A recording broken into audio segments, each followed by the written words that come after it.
ウィザボットはい。3ライブオンラインアンダーザゲームアギャサクリスティマーダーオンザオリーアントエクスプレスザタイムビギンゲームオン調整中です。こんばんはです。どうも、こんばんは。大宮さん、ありがとうございます。今ね、ゲームオンを調整中ですね。さっき下げたから、上げてますね。いくつだったんだろうな。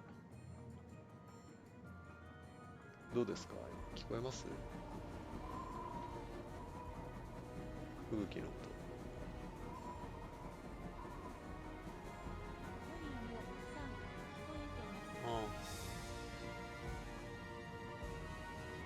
大きい小さい音教えていただけると助かります。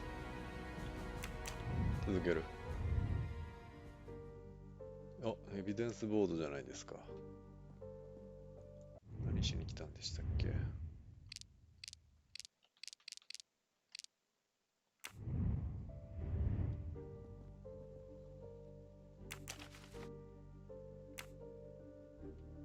モリーニョさん、オープニングは大きいですが、ストーリー中は平気かもです。ありがとうございます。ビル、ノーティス、請求書、ジョアンナ・ロック、リンカーンメインストリート、バークシャー。A bill from the power company with, I'm sure, plenty of excuses why my rates keep going up. 自分宛てか。ジョアンナ・ロックね。オリエントエクスプレス。Travel. For the discriminating traveler. Also for the overworked detective who never seems to have time for vacation. Well, I can dream, can't I?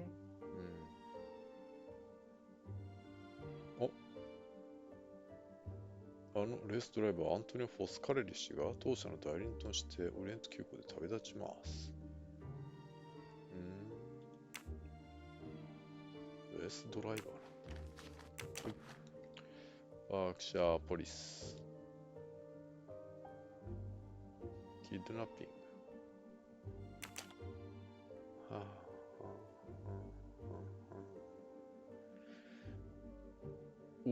マイケル・クラークの遺体がボストンの裏に埋められているのが発見された。神話胸部への一発の弾丸の模様、腐敗の進行具合から死亡した時期は2018年の秋とされる。マイケル・クラーク殺されてるじゃないですか。Years of no new leads in the Armstrong case, and then this. Michael Clark, the sarcastic reporter, my prime suspect in the kidnapping, murdered 4 years ago? 顔が全然違う。Years of no new lead. Michael. This is Michael Clark? He doesn't look anything like the journalist I interviewed. Michael, you have earned a place on my evidence board. 発見した重要な証拠はすべて自動的に壁の証拠品ボードに追加される。証拠品ボードを調べることでその証拠を参照することができる。何これ？証拠品か。キーリングとキーチェーン。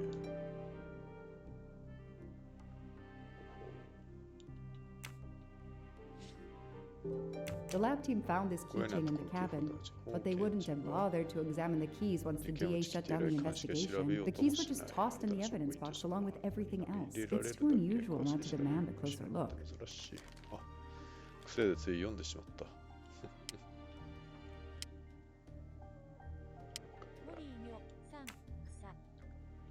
れなんかパズルになってるな。モリーニョさん、ありがとうございます。いえいえ。いや、せっかく英語の音声があるからね。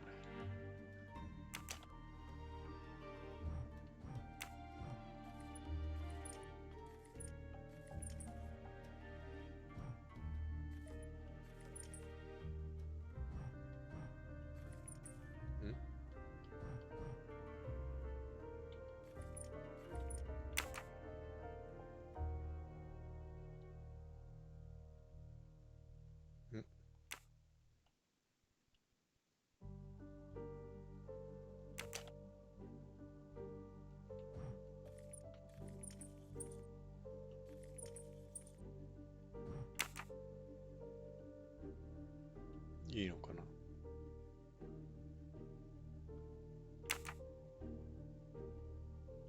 ばらけた。なんで？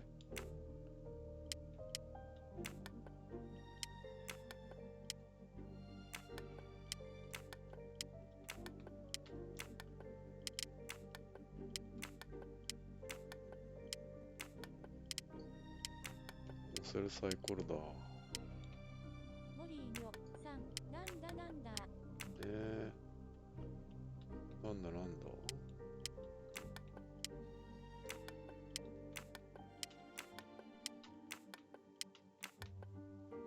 なんか意味あんのかな。押す順番関係ある？ナイフだ。ナイフではないか。Key knife. キーナイフ。They sell them on the internet for self-protection.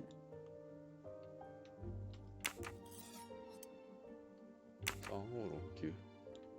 モリーよさん、切れるの。ね。これはなんだ。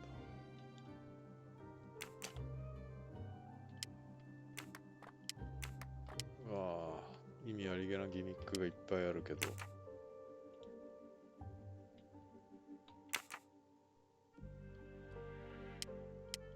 モリーよさん、気になりますね。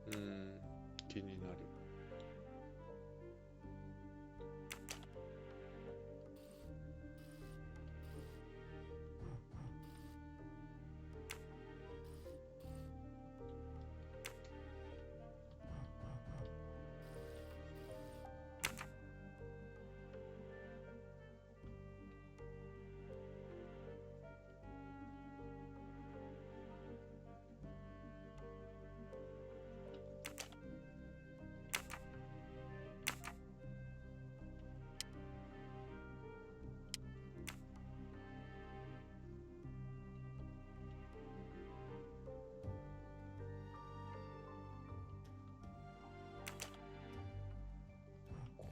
モ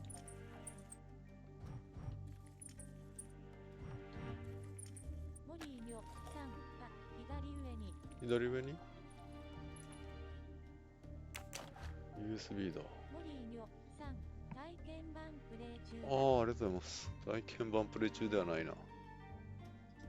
失礼しました。助かります。A USB key. Let's plug it into my PC and see what nasty little secret it contains.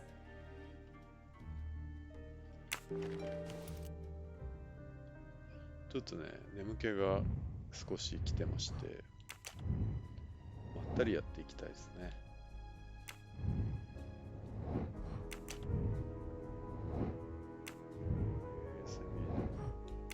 モリーよさん、だろうなという声をしています。本当？ちょっと眠いんだよ。なんでだろう。なんでだってことはないか。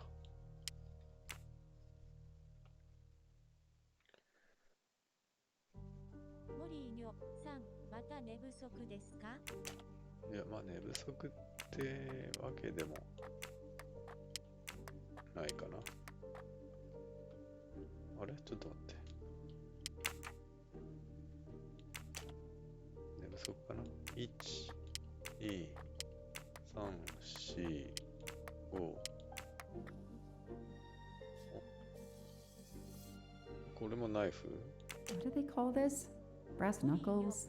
Knuckle dusters? ありがとうございます。Illegal in Massachusetts. Possession alone can lead to serious jail time.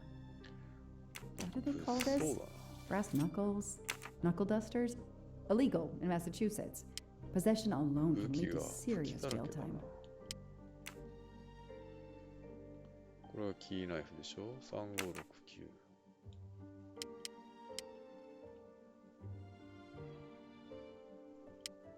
これはなんだ？ 3569 押してみる？ 3、5、6、9。何もないな。戻る。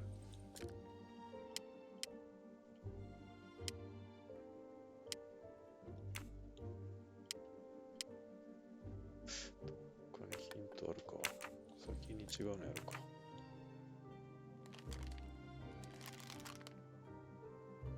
キーリングとキーチェーン。テープとかあった。So clever. All that evidence, and yet no DNA found. なるほど。ああ、フラフィー。Fluffy. Daisy's plush toy.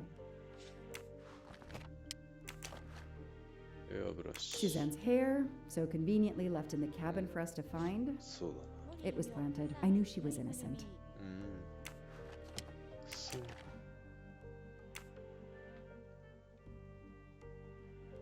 The only fingerprints found on the bottle were Suzanne's.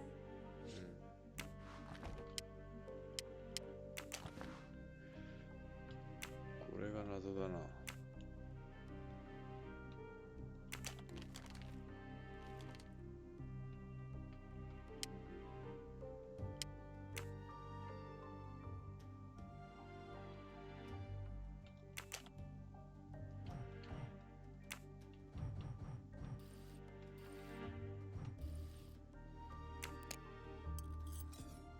ドライバー。ピッキングツール。What do we have ピッキン here? グツール。A flashlight. They can also conceal knives, but in this case we have lockpicks. What do we have here? A flashlight. They can also conceal knives, but in this case. オッケーオッケー。戻る。そして、これだけだな。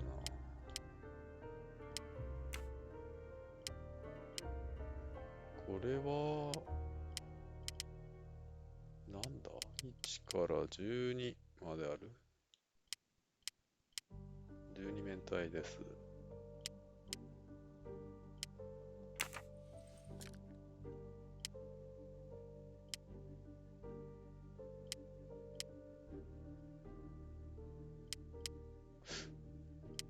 1から押していってみるか。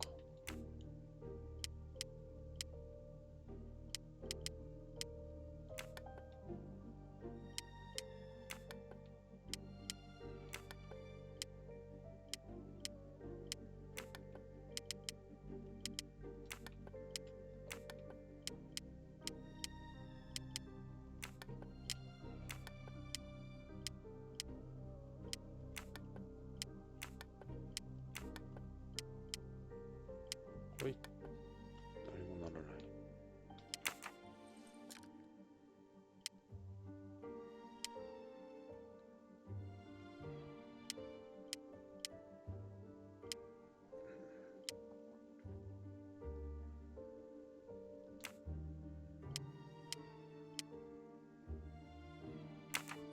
なんだ、ヒントないか。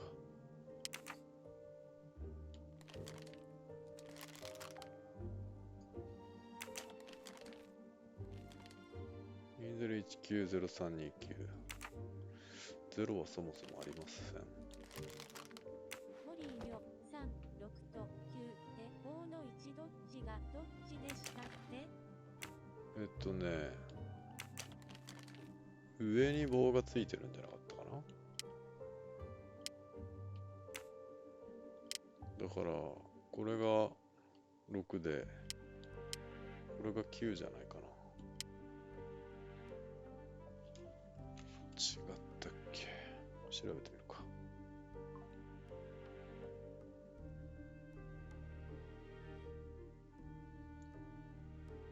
6、9、上下。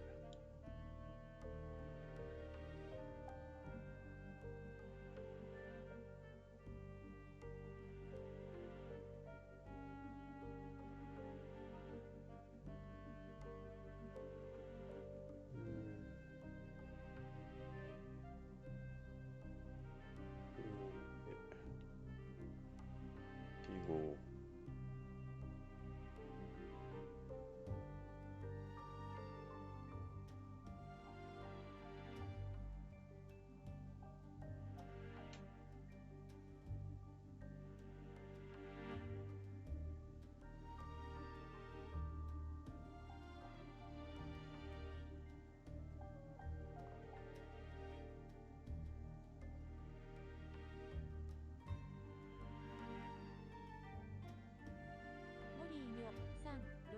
丸の型にバー。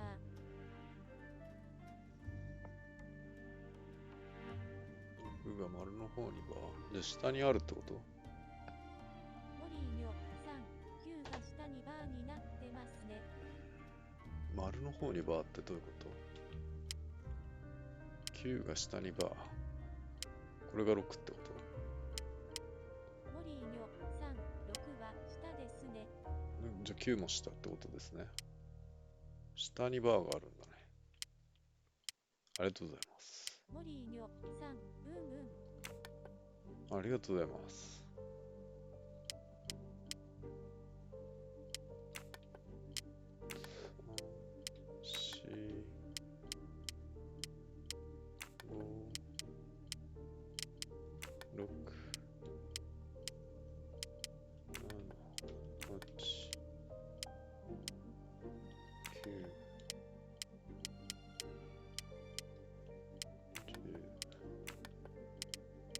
はい。むむ。数字が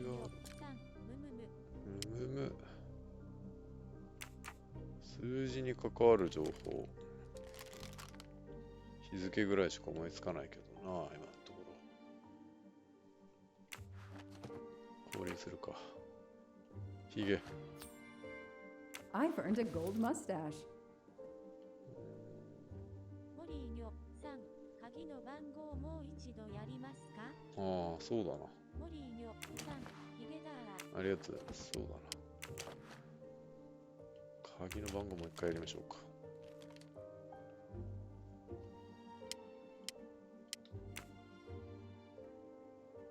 3569 3 5 6 9。おお。なんだこれは。What do we find? 生産化物だ。 A capsule and a smell. モリーニョ Bitter さん、ナイ almonds. ス。ありがとうございます。モリーニョさんのおかげです。オッケー。なんか物騒なキーホルダーでしたね。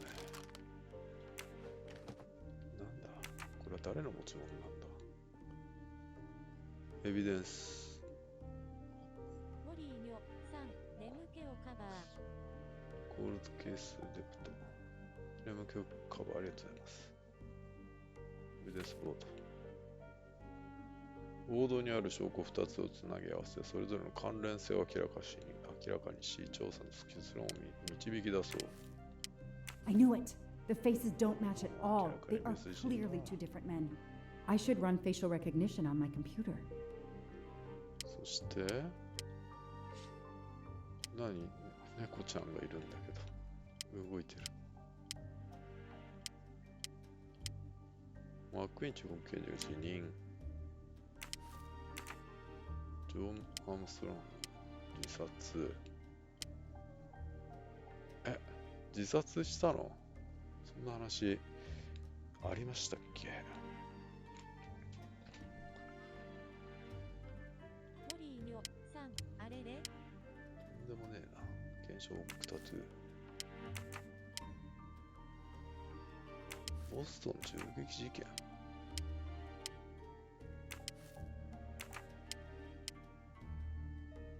その晩の M1 録音。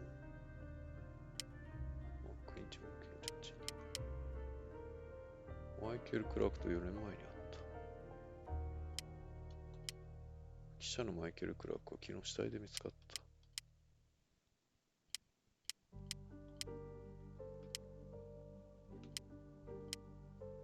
関連性がわからないな。他にもありそうだな。猫ちゃんここにいました。かわいい。外出たいのかな。Okay. The real Michael Clark has been dead for years. Let's see if the photo of the fake Michael Clark matches someone in the database of known criminals. I've tried this several times in the past few years, but came up empty. Maybe whoever he really is has finally made a mistake. That could be him, but he looks pretty different.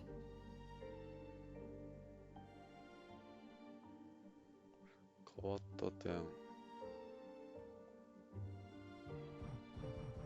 Yes, he seems different at first glance, but still, it's the same person. 本当ですか。Come on, Joanna. That's a rookie mistake. 新人刑事みたいなミスしてしまった。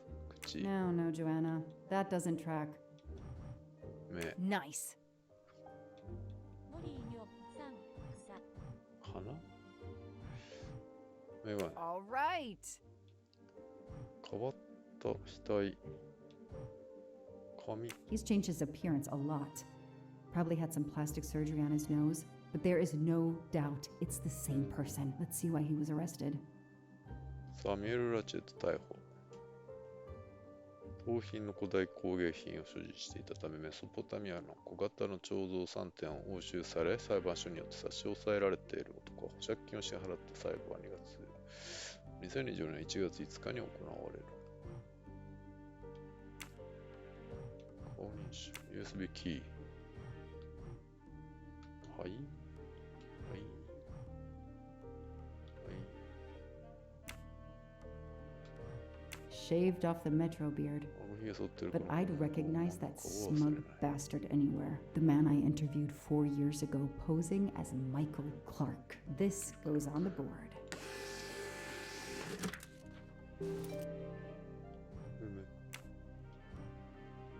なんだこの手は。入れ墨がついてんな。 Maybe they needed to show the ransom to someone. To check if the serial numbers were still on record. I'll print them, and on the wall they go.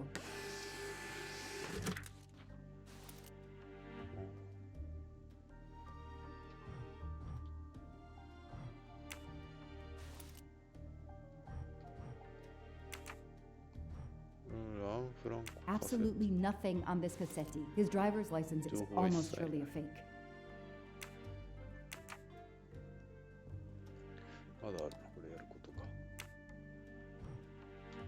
Mr. Ratchet, you didn't just steal statuettes. What recent information does the database have on you?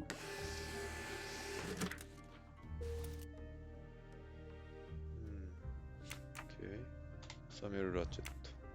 It's so frustrating. I have a name, but I can't find anything about him. But I know just who to call.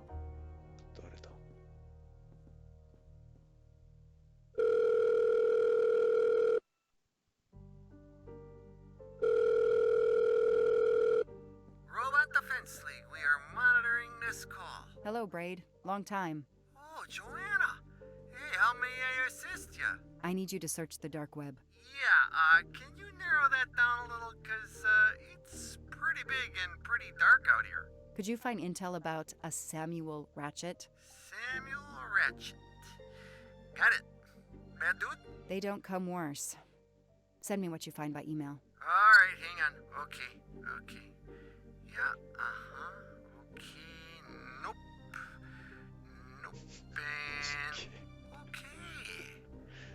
and... Oh, this might be something. I gotta do a deeper dive, but you should find this interesting. Could be coincidence if I believed in them. Emailing details. Domo arigato, Mr. Roboto. We're here to save mankind. カメラのアングル変えたらね、ズームになったりならなかったりするんで。ズームになる位置にしました。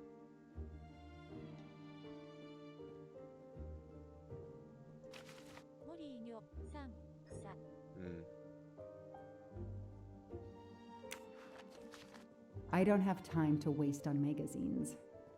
I know I have to stop printing. It's bad for the planet. ヘクター・マックイーン。予約者氏名ヘクター・マックイーン。出発地イスタンブール。目的地パリ。ヘクター・マックイーン、サミュエル・ラチット、エドワード・マスターマン。下げれますよ。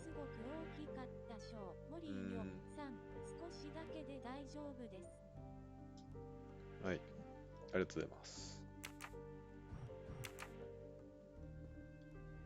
まだやることあるペイペイ。モリーニョさん、ありがとうございます。いえいえ、とんでもない。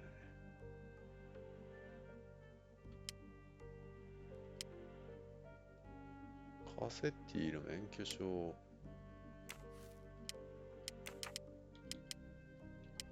身代金1枚目、2枚目、3枚目。タトゥー、あ、検証報告タトゥー。これだ。This tattoo is the same on both pictures. これは誰だ？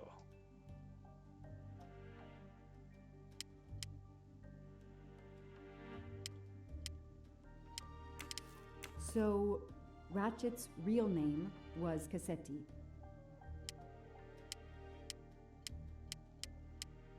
ラチェットとカセッティ。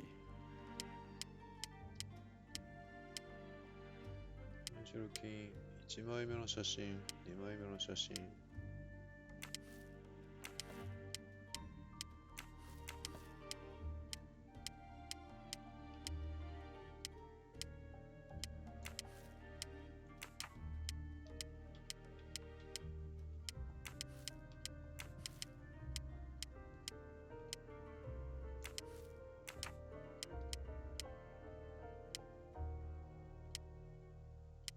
誘拐の証拠。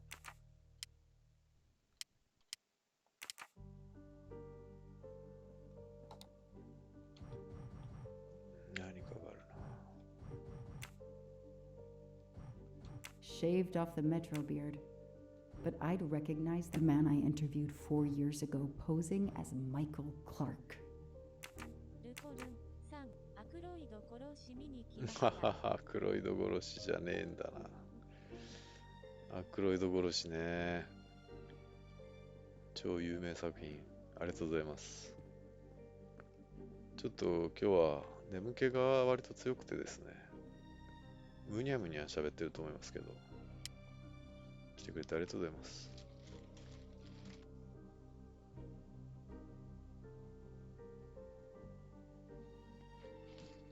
いやー、ちょっとね、エビデンスボード、なんだ、証拠の関連付けを今やってるんですけど、なんか知らない話がこの辺にあって、ボストンの銃撃事件の被害者。被害者か。仲間に殺されましたか。ボストン、アルメニア。4年前に会っている。電話記録。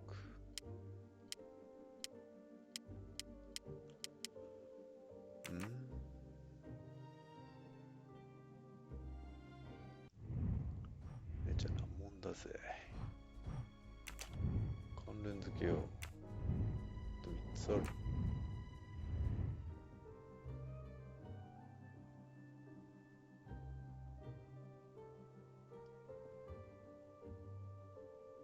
まあでもこの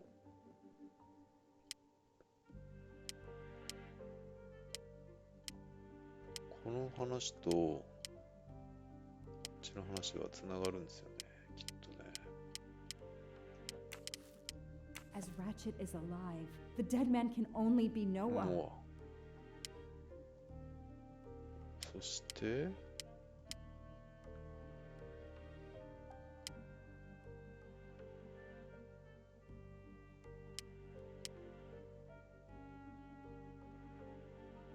ノア。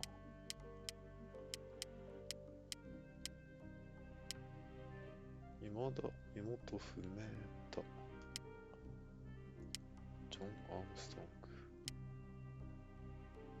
辞任。逮捕状。通話の録音。電話の録音。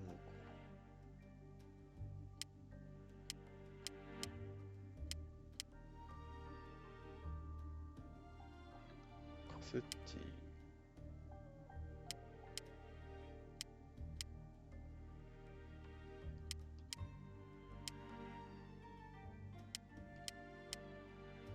アームストロング。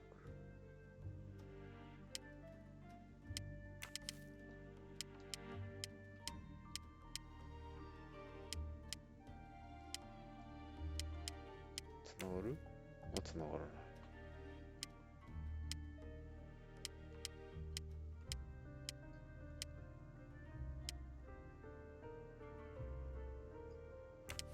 The DA resigned soon after the Armstrong case. It haunted him just as it has haunted me.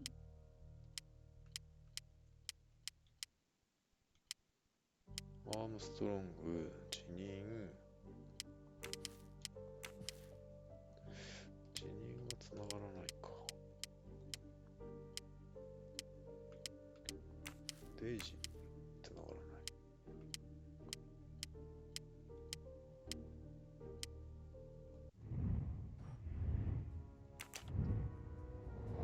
うわ、全然だな。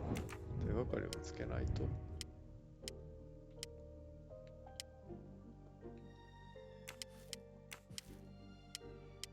リーよ、3、あと3つも。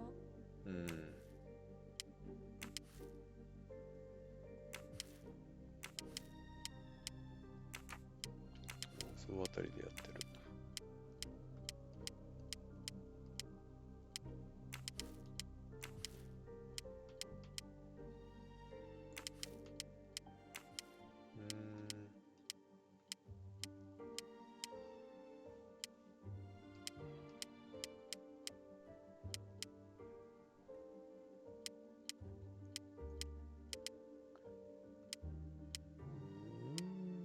誘拐の証拠。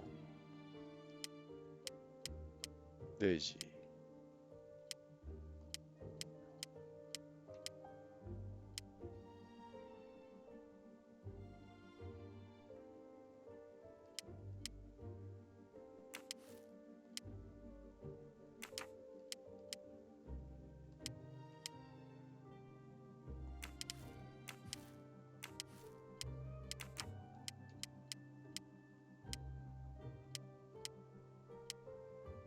誰が取ったんだ。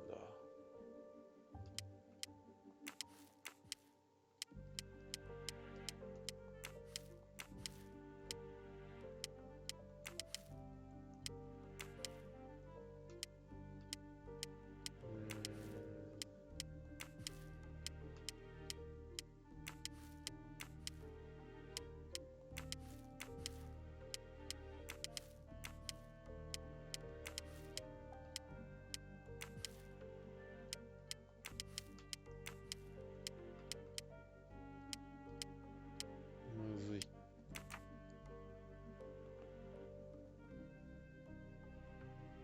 デイジーの誘拐犯。ラチェットが生きているなら被害者はノアだ。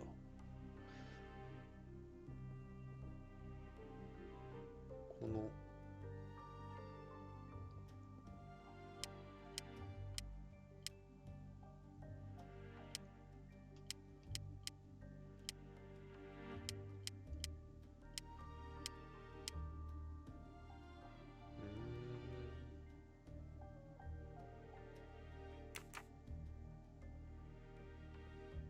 わからないな。Mr. Ratchet, you didn't just steal stuff. What recent information does the database...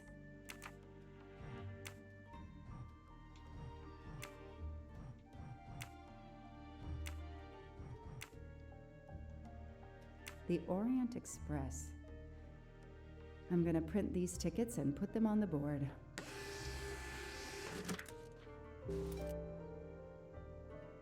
The Orient Express. モリーよ、3、あった。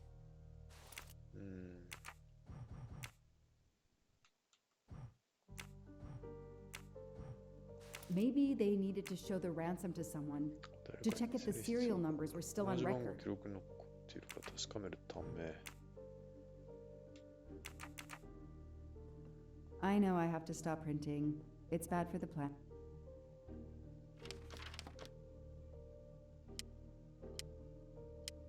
なんでこんなバラバラ？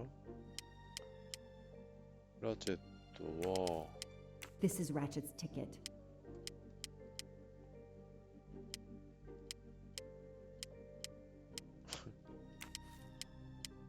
These tickets were all booked by McQueen. あ、間違えた。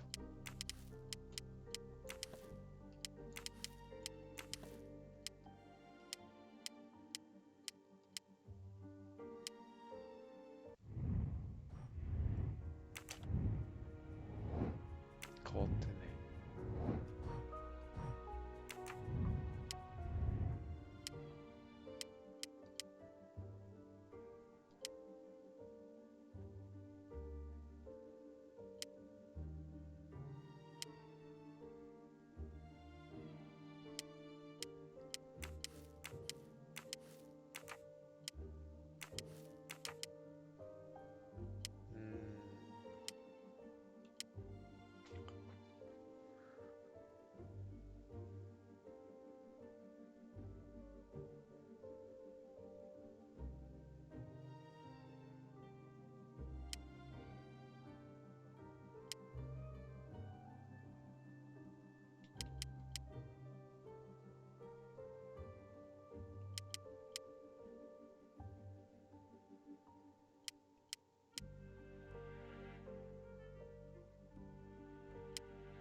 身代金がありました。誰かに見せるためです。さん、難しいですね。難しいですね。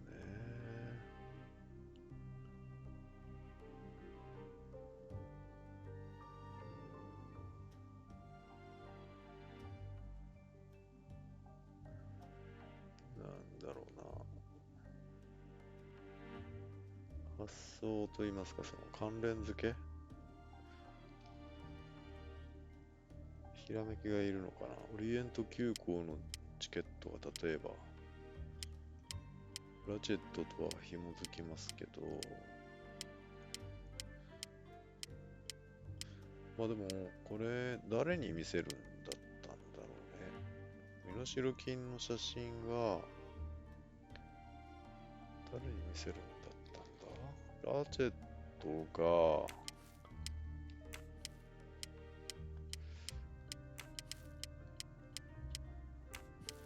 ちょっと待てよ。そもそもこの写真はどっから出てきたんだ。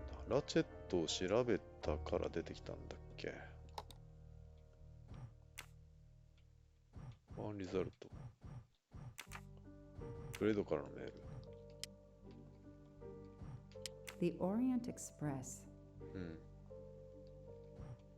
はい。戻る。3つなんかあるんだと思うんだけど、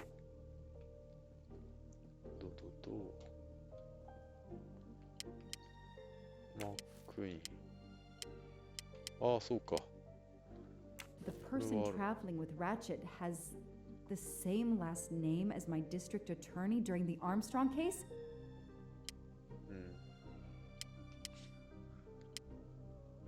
父親だったか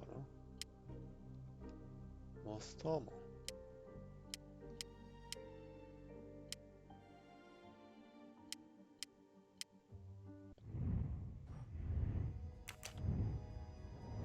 まあ、普通にこ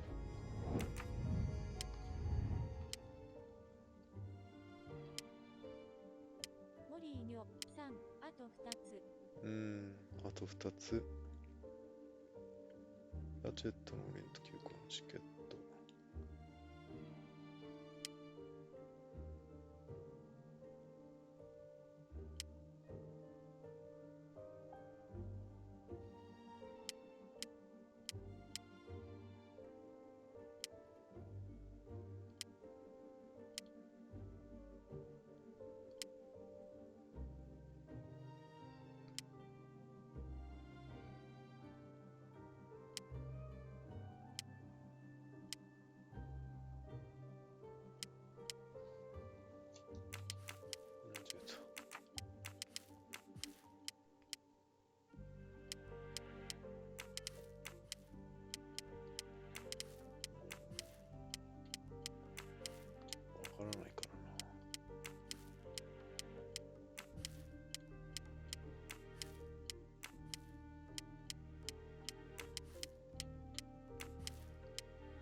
マークイーン検事、銃撃戦と関係ない？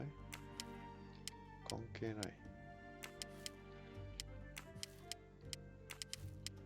関係ない。記者のマックイーン取材してない？関係ない。関係ない。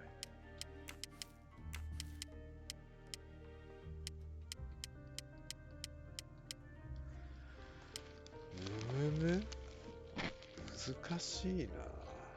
レイジーとモリーニョさん、ムムムル。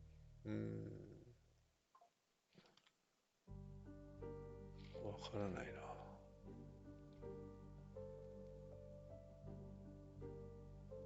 身代金は何かにつながりそうな気がするんだが。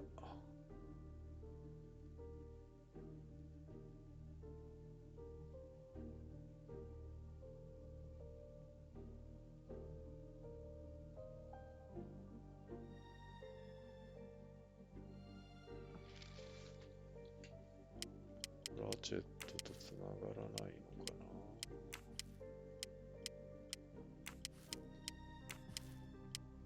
ダメか。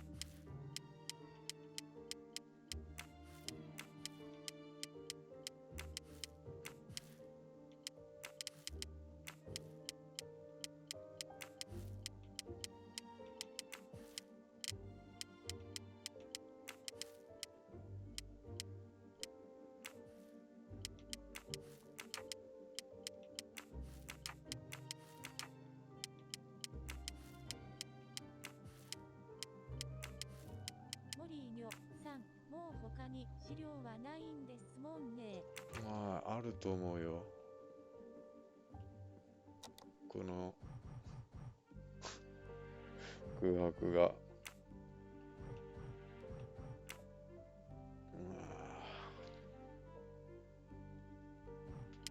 I knew it. He's the son of my 彼 former が元 DA. 地方検事の He 息子。 goes on the コード evidence に追 board. 加。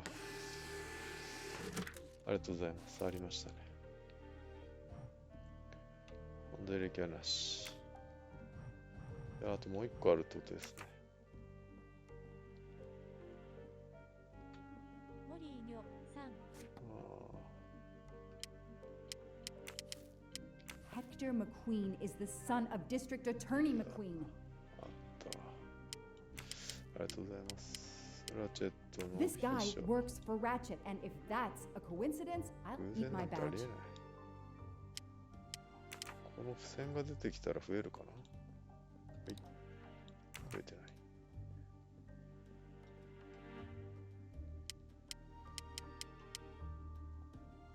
偶然なんてありえないか。 Here's what Hector McQueen looks like. 増えたか。増えてないな。モリーニョさんにあんこ、何か隠してるのかな。ああ、なるほど。おい、にゃんこ。にゃんこにはインタラクトできないですね。尻尾を触る。こ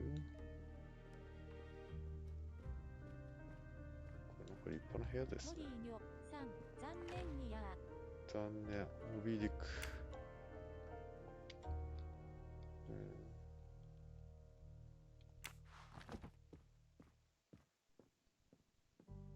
白芸ってやつですかね。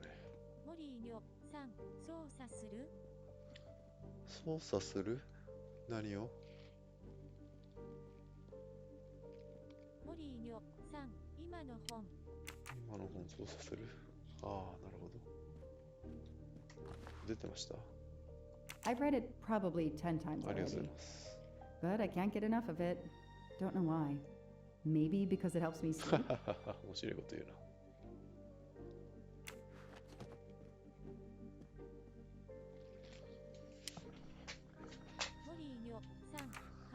なかったしょいや、まあ、何が関係するかはわからないですからね。ありがとうございます。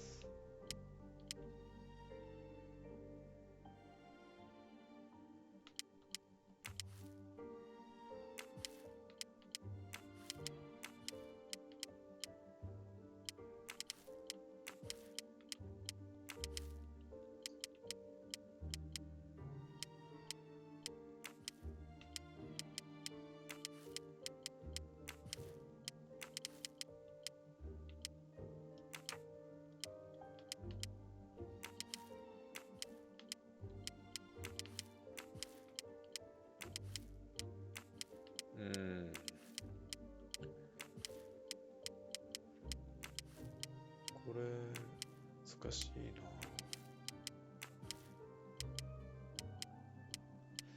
なんかね、ピンとこないんですよね。発想が貧困なのかな。モリーニョさん、あと一つどこですかね。どこですかね。なんか新事実を発見すると、エビデンスが見つかるんだと思うんですけどね。今ある情報から新たな事実を仮説と言ってもいいのか。仮説を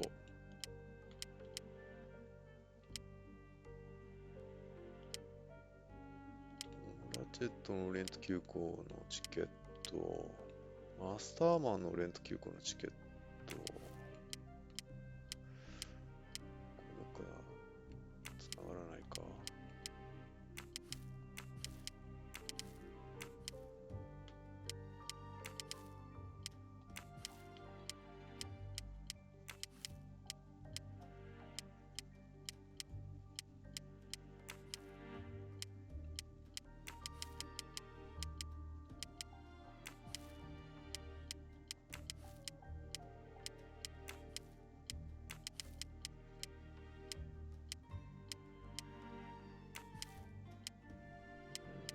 つながらないか。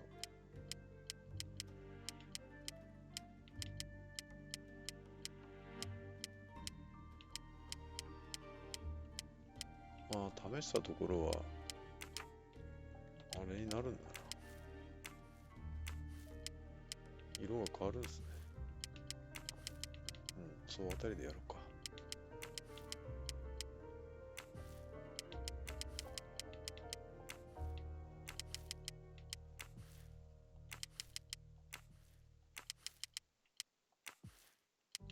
ああ、とても作業的。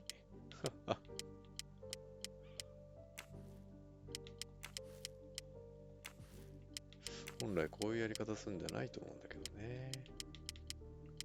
しょうがないね。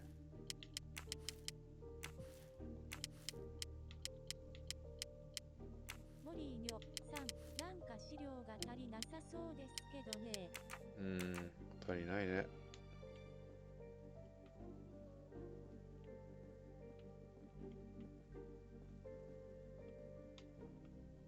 この辺に資料ありませんかね。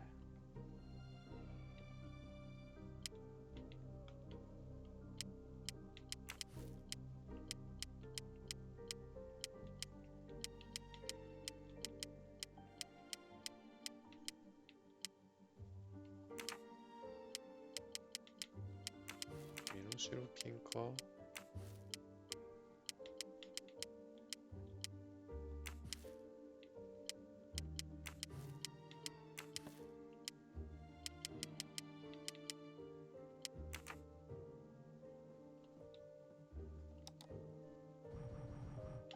ここの間のやつが足りないんだと思いますよ。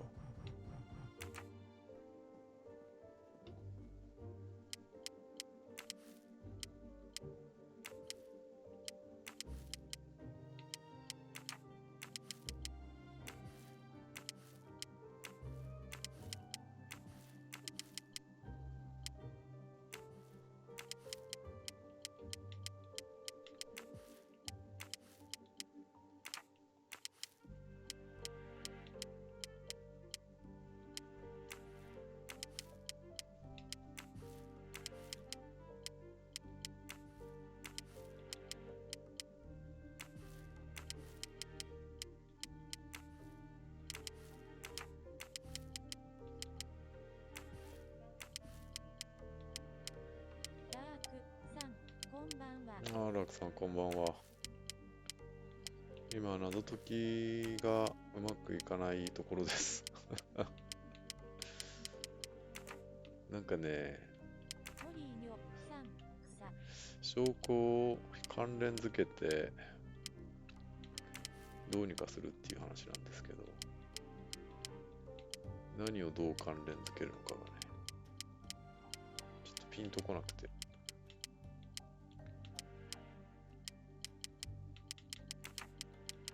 でも資料も足りないんじゃないかって言われるんですけど、その発見の仕方もね。で、足りない資料というのはこのエビデンスボードから新発見があったときに現れるんだと思ってるんですけどね。いや、どうかな。全部探したのかな。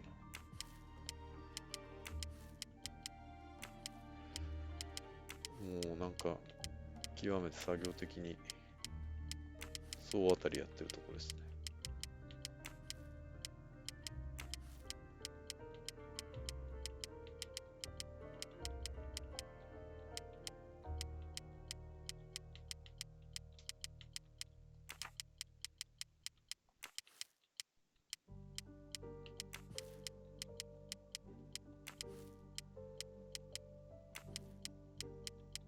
論理的に考えて解いていかなきゃいけないゲームで、こういう作業をするっていうのはあんまり良くないと思うんですけどね。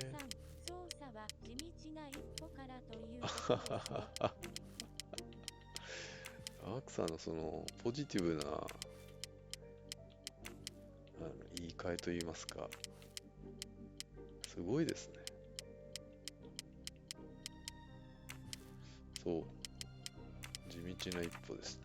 ちょっと作業に飽きたんで部屋を探してみましょうか。猫ちゃんの家がありますね。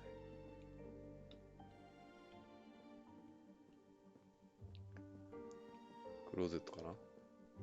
タンスクローゼット。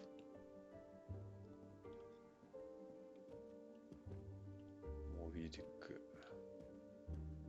ベッドが大きいですね。The Orient Express departs from Istanbul next week. Interesting. I'll put it on the board. そうなの？ The event? Some old train? これ1回目読んだ時と変わってますね。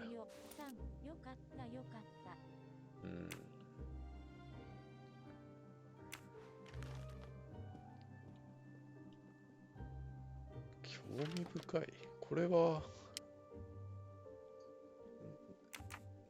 なんなの？自分の雑誌じゃないの？オリエント急行と紐付けるの？ Next week, a certain Edward Masterman will be on the Orient Express. Foscarelli will be on the Orient Express next week. 関係あんの？フォスカレに。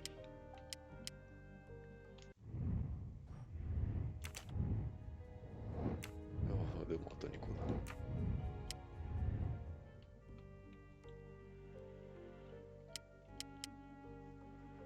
フォスカレリー。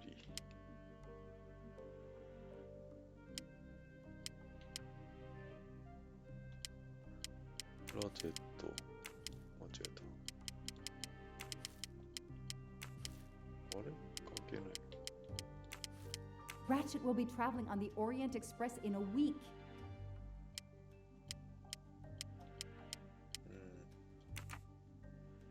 オスカレリ増えてる？増えてない。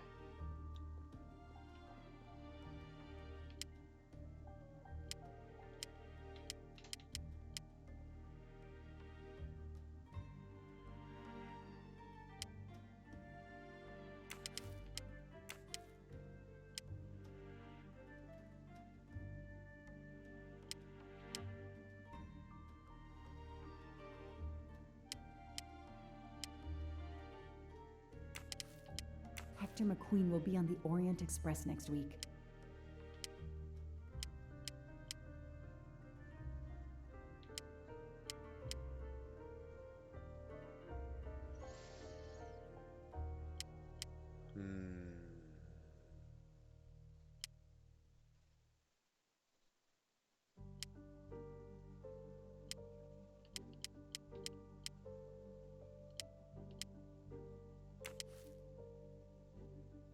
know that face. That's John Armstrong's driver. そうでしたっけ。全然覚えてなかったな。モリーよさん、そうだっただ。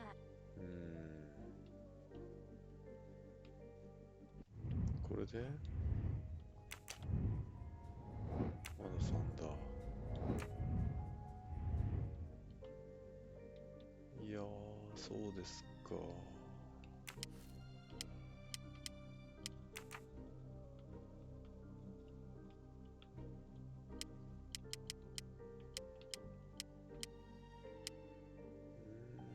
ヘクター、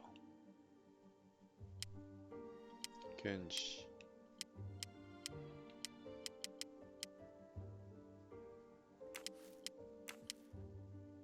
関係はない。オスカレリー、つながる？つながらない。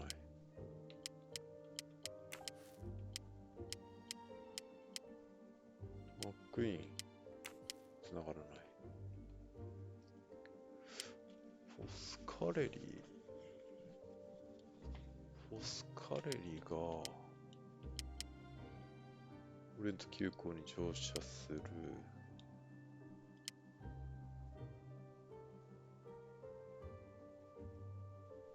一応やっとくか。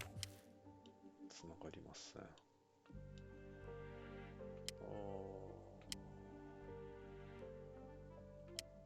スザンヌは電話記録でダンジーニョさんがごめん、俺が殺しちゃった。もう逮捕ですね。ノア、自首をおすすめします。ダンジーニョさん、解決。じゃあもうこのゲーム終わりだ。通話の録音とノア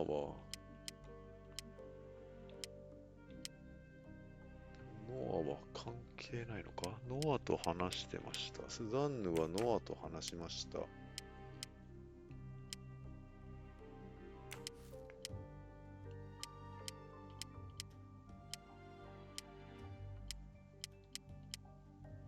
アは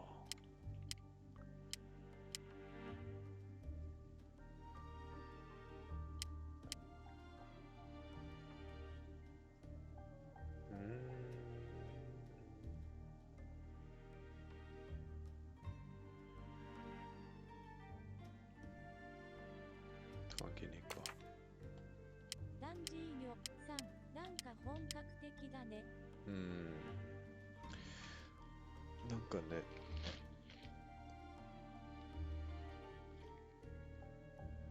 難しいんですよ、結構。あれ増えてるかな。増えてねえわ。リザルト。フォスカレリー、ここに現れないか。考えすぎるゲーム苦手症。考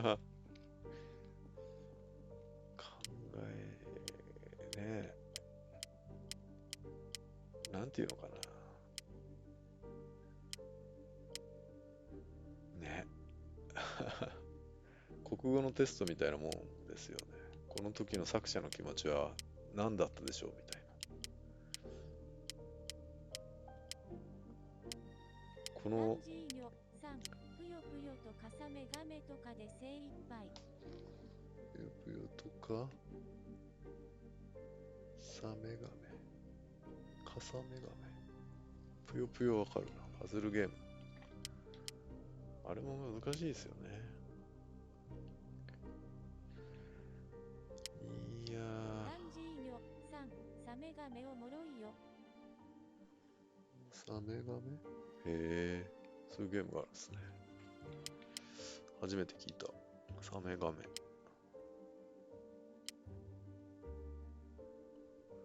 これね、もうかれこれ1時間これやってる。1時間これやってるな。モリーニョさん、草。1時間これやってるのか。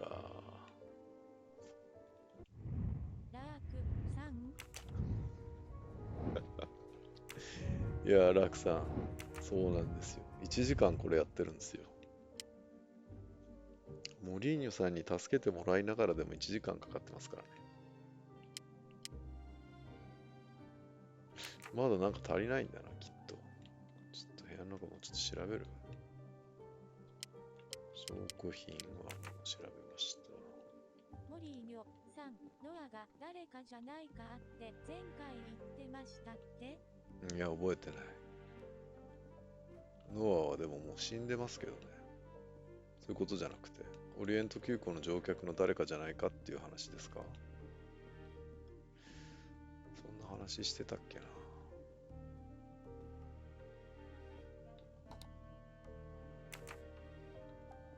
いや、ノアが死んでるとは限らないっていう話か。そうすると、運転手とスザンヌは、ちょっと交際してましたみたいな話ありましたよね。ただ、最近は会わなくなりました。こ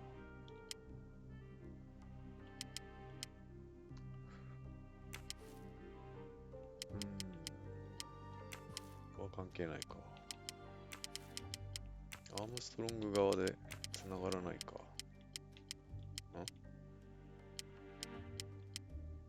誘拐の証拠。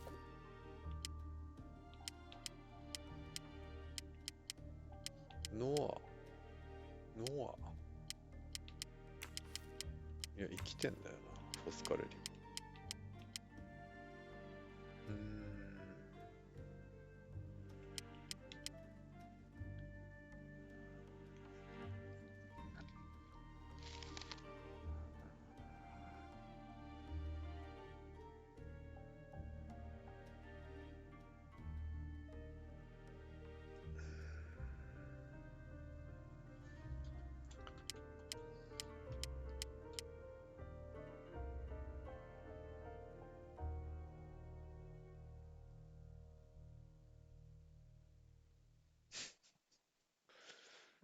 ズームインできるのか。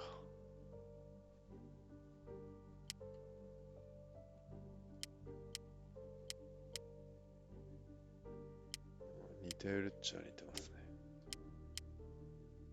ジョン・アームストロング自殺。情報検事とラチェットと共に行動している人は同じラストネームだ。オスカレリはオリエント急行で移動する。オスカレリはアームストロング家の運転手だ。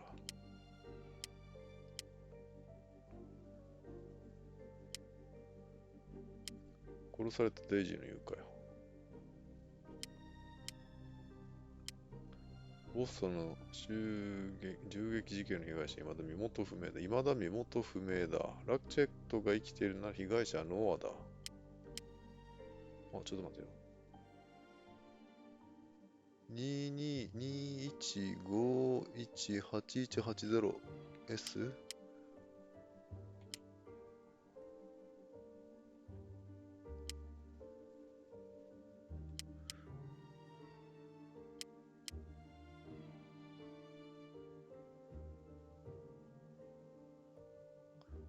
06794108T。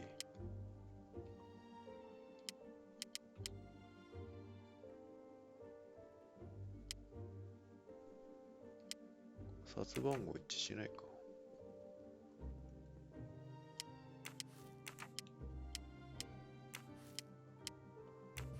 れ関係ないか。関係なかった。ちょっと近すぎる。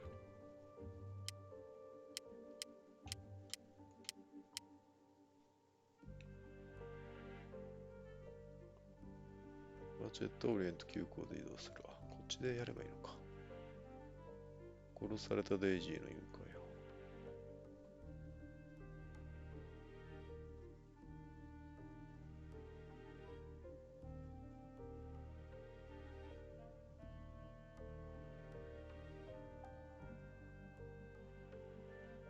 を。あ、同じ番号じゃないか。これはどういうことだ？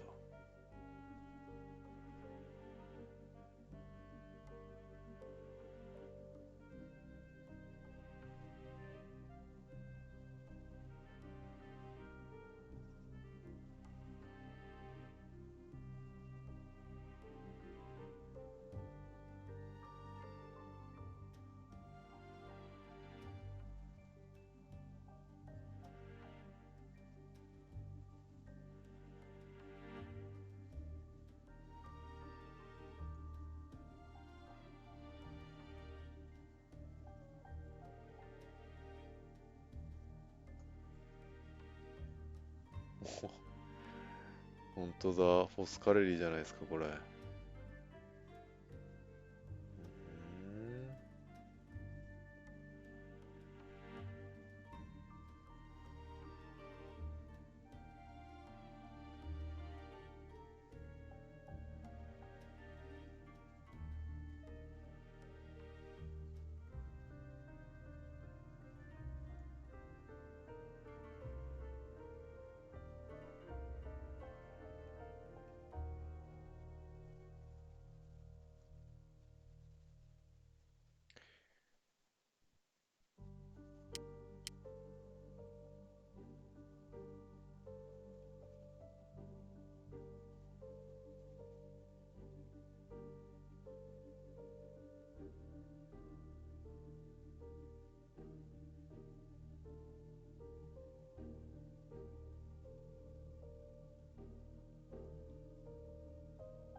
I know I have to stop printing.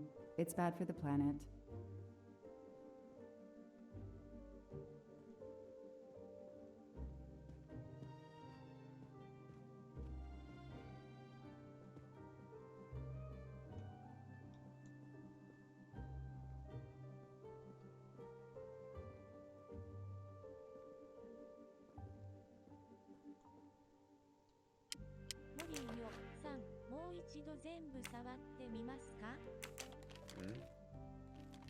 ああ、そうですね。変わってたもんね。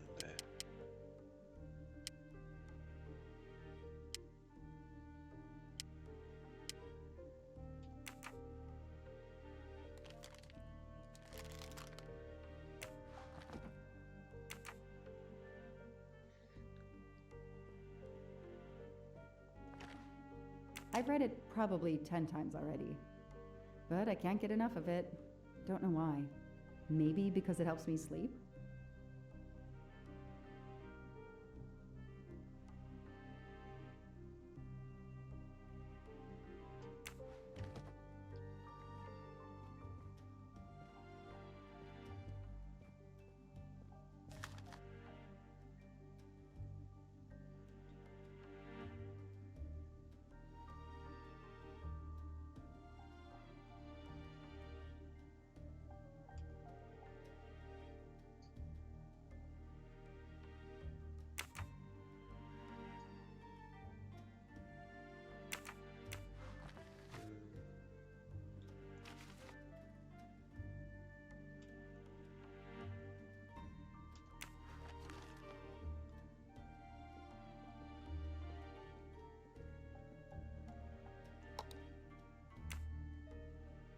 Mr. Ratchet, you didn't just steal statuettes. What recent information does the database have on you?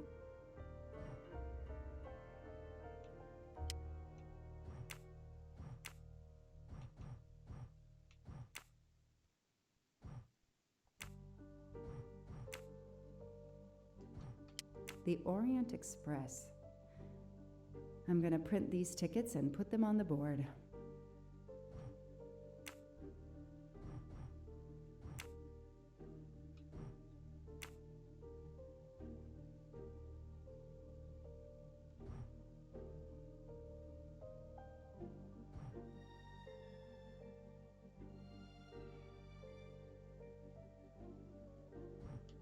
Maybe they needed to show the ransom to someone, to check if the serial numbers were still on record. 装置番号が記録に残っているかを確認するため。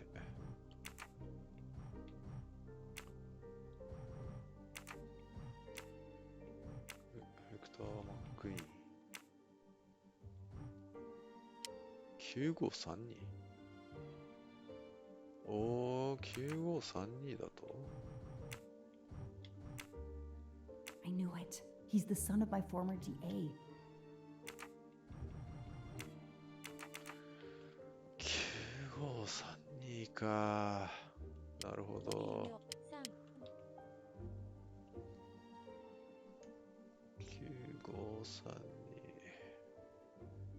9532。なかった。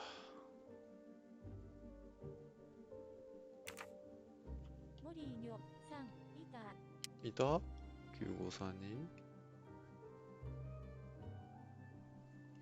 いや、つながるかなと思ったんですけどね。違いました。上から2番目。本当？上から2番目。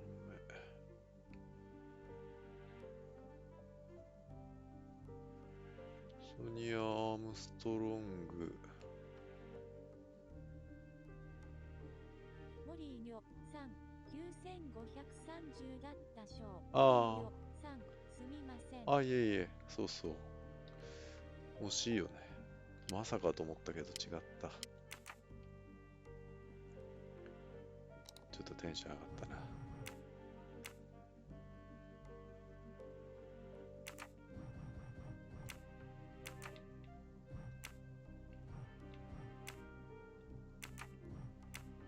お、ということはまさか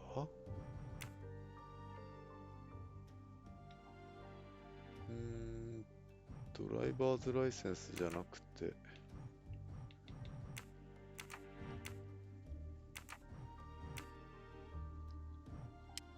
The Orient これ何度で Express. も I'm gonna print. あれできるのはなんでなんだろ I know I have to stop printing. It's bad for the planet.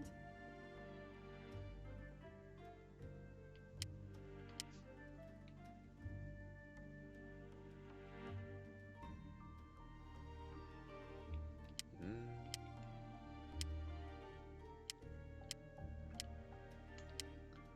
すいません、ちょっと操作が。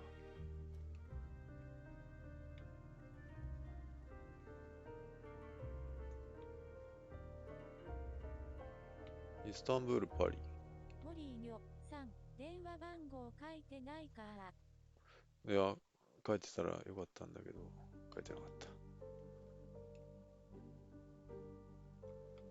た。なんか、オスカレリがいきなり悪役に見えてきたんですけど、バイアスって怖いですね。モリーニョさん、草。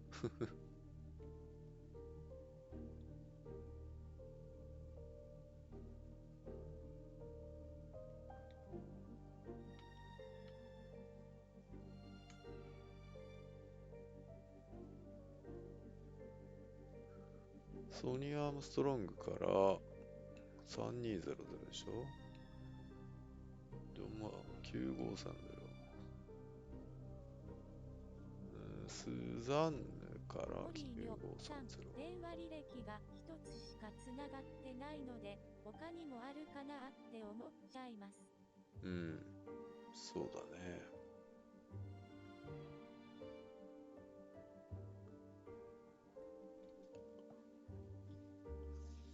ソニー・アームストロング、ジョン・アームストロング、スーザン・モロー。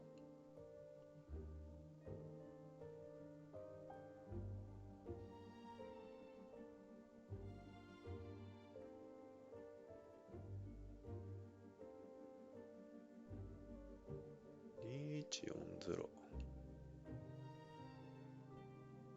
スーザンしか電話してないところっていうのは2140なんだよな。ソニー・アームストロング9530から3200。3200というのはジョン。モリーニョさん、2000 2140はスイダー。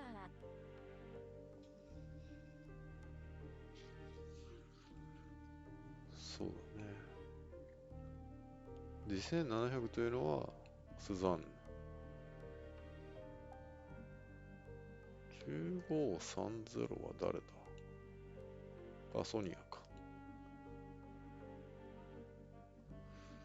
2140ね。まあ、病院ということになってましたかね。いや、違うか。繋がってない電話と30分も話さないですもんね。ノアか。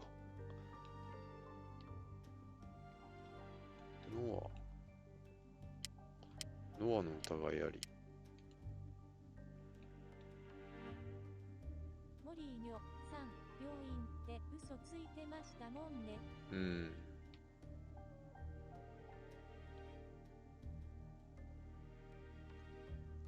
どっか2140ないか？ドライバーズライセンスは電話番号書いてないよな。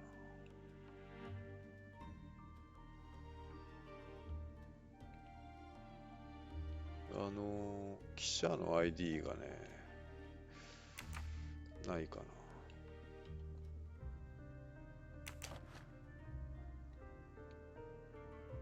記者の ID には電話番号が書いてあった気がするんだよな。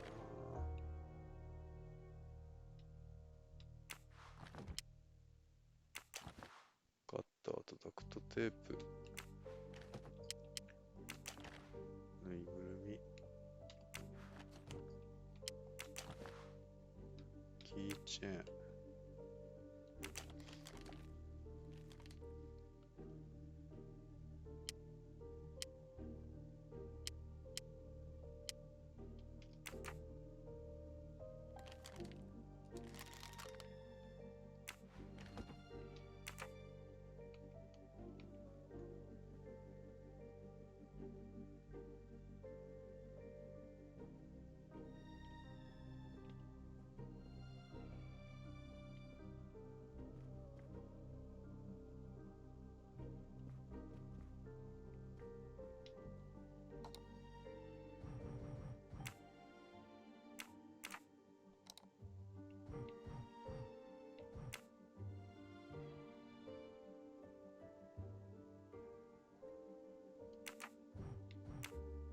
Mr. Ratchet, what recent information?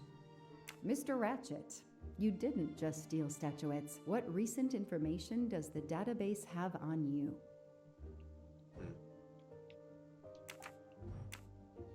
ジグさん、こんばんは。藤尾さん。ああ、ジグさんこんばんは。Mr. Ratchet, you didn't just steal statuettes. What recent information does the database have on you?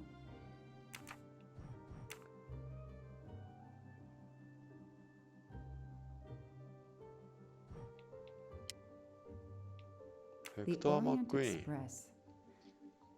I'm gonna print these tickets and put them on the board. 953になんだよな。そうなんだよな。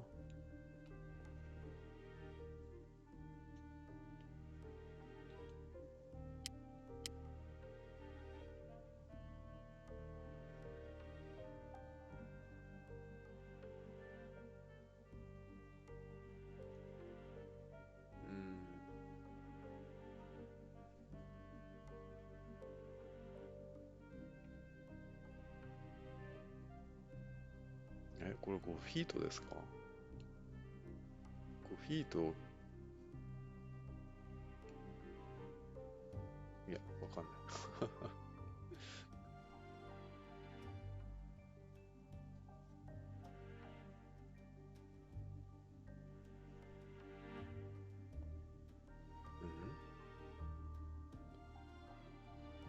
オスカレリー。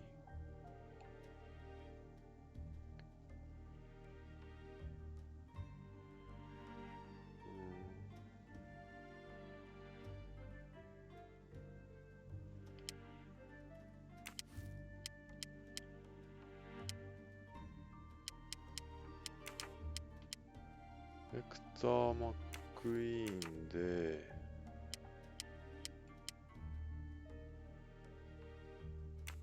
これが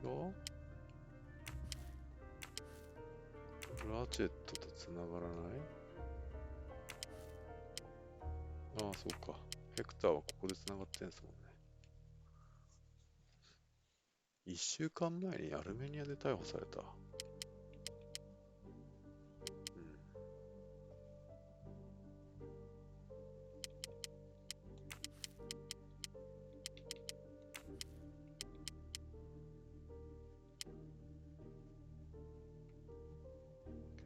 電話の録音で、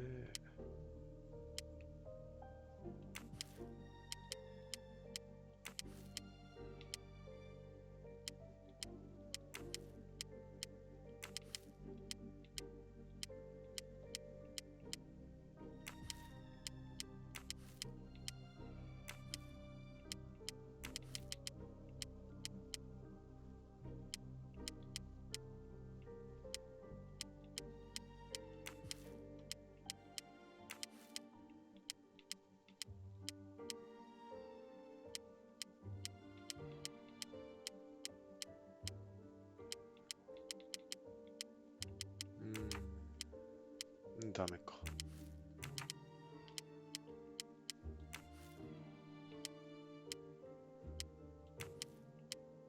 モリーニョさん、むむむ。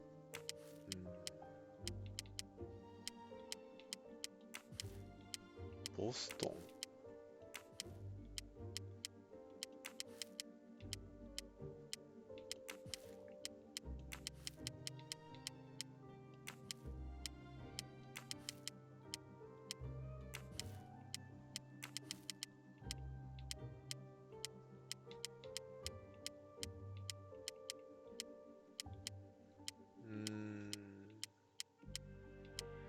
マックイーンも、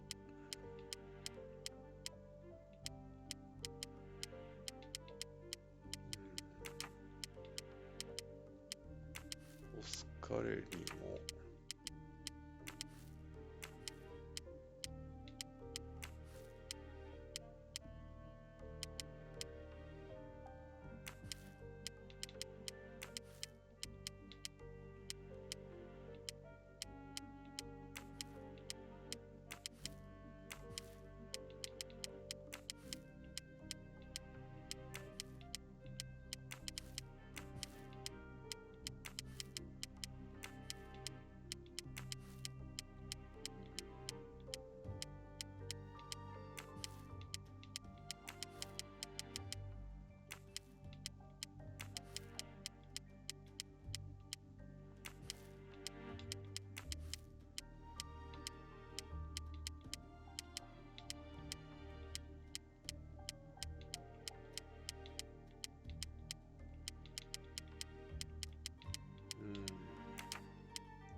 なし。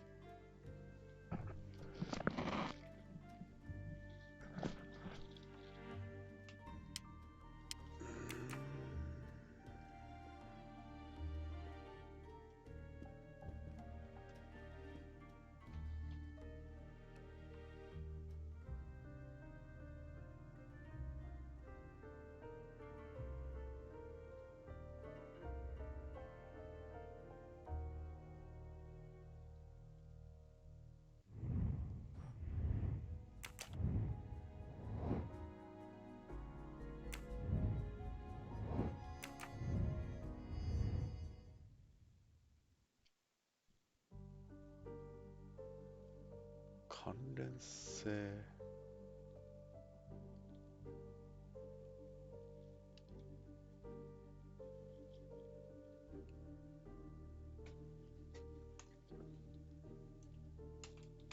4年前。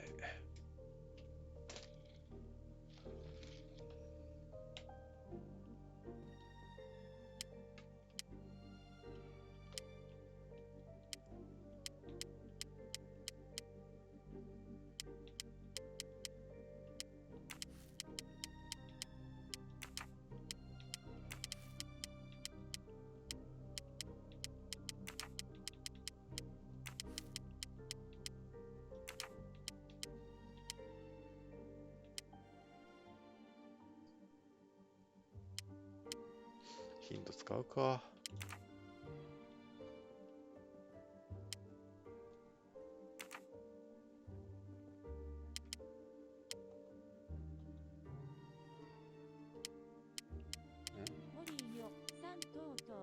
Goodbye, Michael Clark. Hello, Samuel Ratchet, the man who stole your identity and your life. Damn, Ratchet is taking the Orient Express next week. McQueen, the district attorney's son, is too. Foscarelli, the Armstrong chauffeur, is too. It can't be a coincidence. McQueen and Foscarelli must have decided to take revenge and will undoubtedly attack Ratchet on this train. I have to be on the Orient Express to stop them. And above all, I must stop Ratchet. But I can't do it in Istanbul because there's no extradition treaty with the United States. Ratchet can never be judged in the US without an extradition treaty. I'll have to wait until he's in Paris to have him arrested. オリエント急行の乗車券入手。これもう終わった？あれ？進めましたね。Every compartment is taken for this special anniversary journey. Oh, it's impossible to find a ticket. What can I do? これもう誰かの乗車券を買い取るでしょ。 Let's find out who's traveling on the Orient Express. Time to call Braid. ブレイド。あ、音大丈夫か教えてください。Braid! It's me again. I haven't found anything useful yet. I need one last favor. But it's a big one. Uh-oh. Can you find me the list of passengers of the Orient Express for that anniversary trip? Hold on. Jeez, their IT is surprisingly good. Maybe because of the big event. I found the list, but they sealed my back door as I was starting to capture it. Oh no. Whoa, calm down. I got one name. Female. The name I got before they kicked me off the server was Stacy Johnson. Do you feel like a Stacy Johnson? The question is, how is she going to feel about helping me? That's one you'll have to figure out for yourself. I gotta go back to weaving my magic on the web. そりゃそうだと思います。ステイシー・ジョンソン。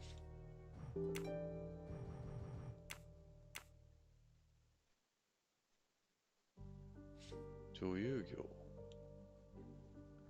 病に苦しむ子供たちを支援する複数の団体に収支、パパラッチに対する暴行逮捕、示談にて解決済み。ちょっと待って。あ、電話するのか。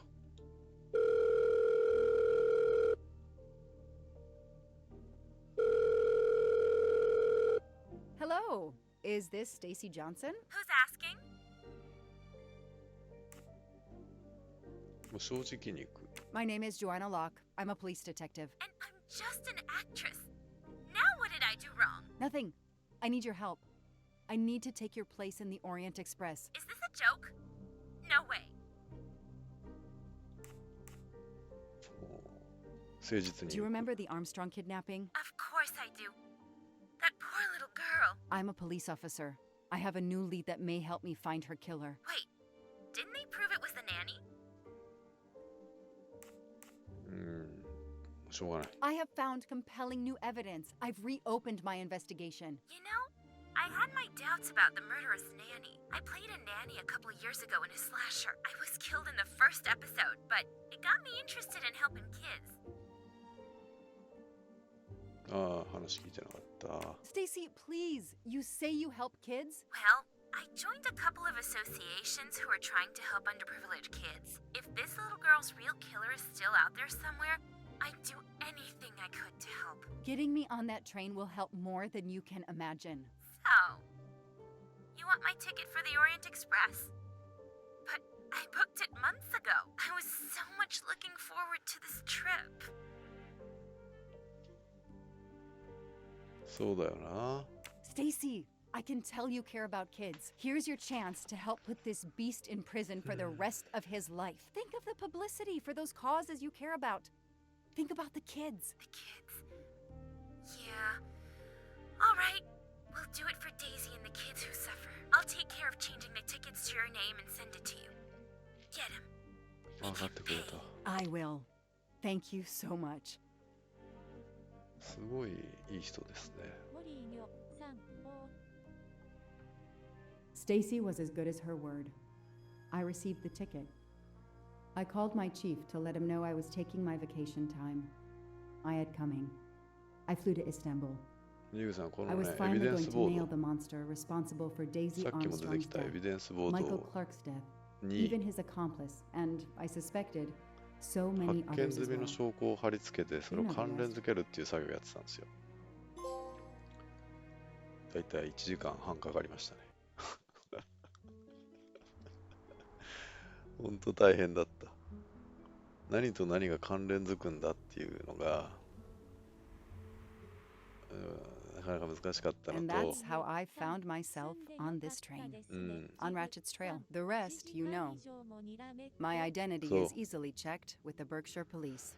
で Thank ね、 you そ for の your 関連付 detailed けの状 account, 況によって Mademoiselle. 新たに In 関連 addition 付け to られるって giving い us うと crucial か、資料が見 details つかる of って the いうことがあったん investigation, で、 you have made it clear that there are かな many りね、 who might wish to see 難しかったです。 Ratchet dead. え、無実でいいんじゃない I ですか。 know you are innocent. Your forthright testimony and your movements, or lack of them, last night eliminate you from our list of suspects. I agree, without a doubt. Another detective would be great Book help to the Choshina. investigation. Book, Although my friend certainly does not need any help. you are too kind. Thank you for believing me.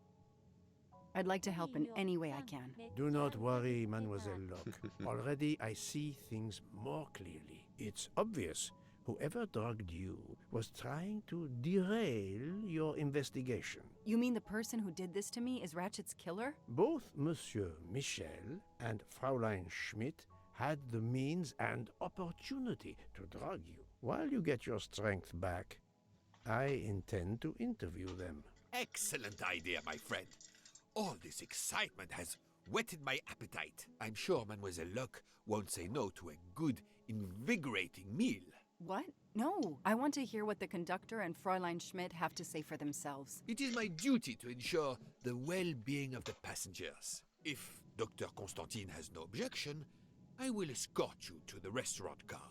On the contrary, some food will do her the greatest good. Well, I'm still a little shaky. Mr. Poirot, will you please keep me informed about what you learn? You may be certain of it.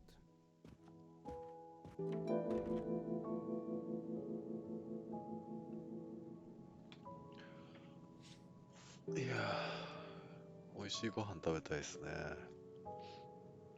皆さん、晩ご飯はもう終わりましたか？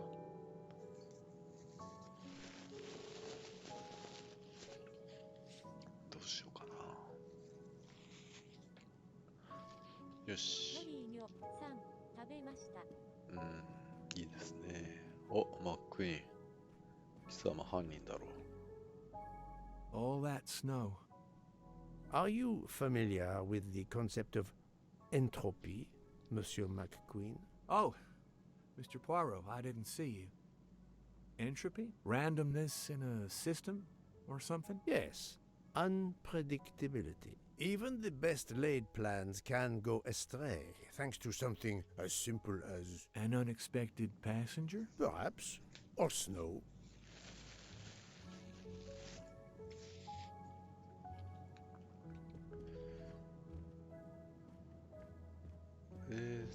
食堂車。食堂車。ミシェル氏を事情聴取する。ミスター・ミシェル。はい。ミスター・ミシェルね。ミシェル。ちょっと待てよ。ヒゲ ?3。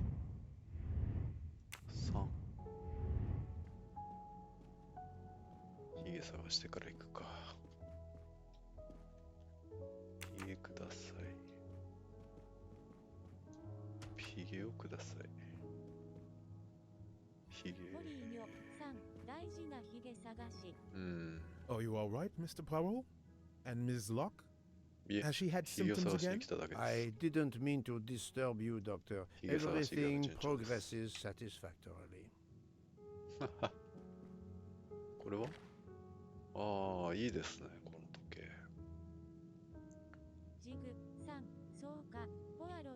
ばヒゲか。ポワロといえばヒゲですね。Book is a collector, and not surprisingly, he collects trains. 僕の机の上の時計はまだ変えてないんですけど、まあ、こういうアナログ時計でもいいかなと思ってますね。どうしようかな。Amazon エコーだっけ？ああいうのもいいかなと思うんですけどね。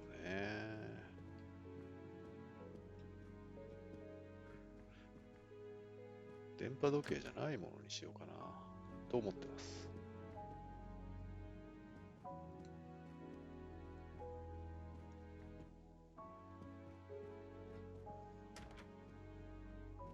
最近Apple Watch をね、使ってないからずーっと卓上に置いてるんですけど、Apple Watch がね、常時点灯できるんだったら、まあそれでもいいかなと思ってるんですけどね。常時点灯できなくて、設定でできるのかな？ 201 伯爵、違うか。202実質ヒゲ。モリーニョさん、そういえば点灯できるんですかね。いやー、なんか暗くなっちゃうっぽい。設定でできるのかな？あれ？びっくりした。ハバード夫人と名前 I 忘れ have てしまった。 nothing to ask them at the moment. I should leave them alone. すごい、なんで開けっぱなしなんだろう。まさか。ジグさん、常時点灯させるとバッテリー消費が激しいイメージが。うん。まあ、卓上で使う分にはバッテリーは気にしなくていいかなと思ってますね。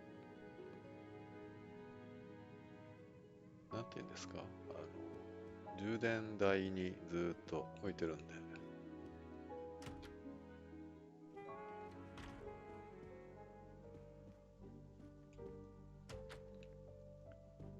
でもね、ランニングウォッチもあれなんだよな。一回走るとバッテリーが 50% まで下がるっていうね、結構バッテリーへたってるんだなっていうのが。 Good evening, わかりま Fräulein して。 Schmidt. May I disturb you for a moment? 時計 You に悩 ask まさ so れてるんです politely, ね、 mein 最近 Herr, は。 but I do not think I have a choice. はい。 I wanted to let you know that your roommate, Mademoiselle Locke, is awake. Ah, yes, I'm glad to hear that. I was worried about her. Did she tell you what had happened to her? モリーニョさん、良い時計が見つかるといいですね。ジグさん、前使ってたスマートウォッチのバッテリーは23年で経ったのは。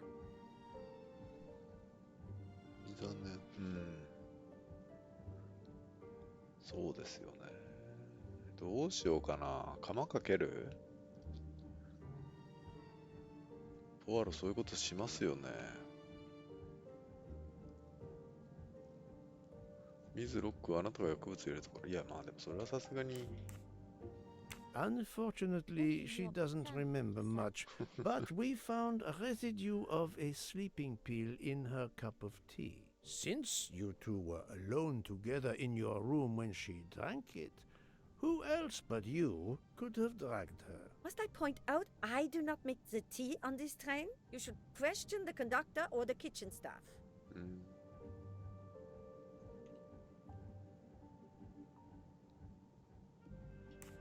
じゃあもう、そういうこと言うんだったら、脅し気味に行きますよ。 Mademoiselle Locke could have died. Whoever drugged her must not feel any empathy for their fellow human beings, given the dose that Mademoiselle Locke ingested.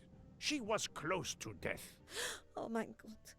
What did I do? I didn't want to hurt her. Just have her sleep for a few hours while we had time. We? Time for what? Time for what, Madame Schmidt? You think I feel nothing? Nothing? That poor little girl. Indeed, that poor little girl. Fräulein Schmidt is somehow connected to the Armstrong case. ミス・シュミットとアームストロング事件とのつながりは何だろうか。ドラゴミロフ公爵夫人の料理人？アームストロング家の料理人？ソニー・アームストロング付き人？そんな話ありましたっけ？料理人ではないですよね。違う。初耳ですよね。ドラゴミロフ公爵夫人の料理人ではない。アームストロング家の料理人？ソニー・アームストロングの付き人。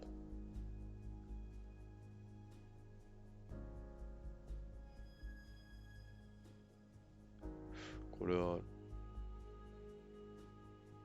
列車に乗ってる人はもう全員共犯説がどっちだろうな。アームストロング家の料理人、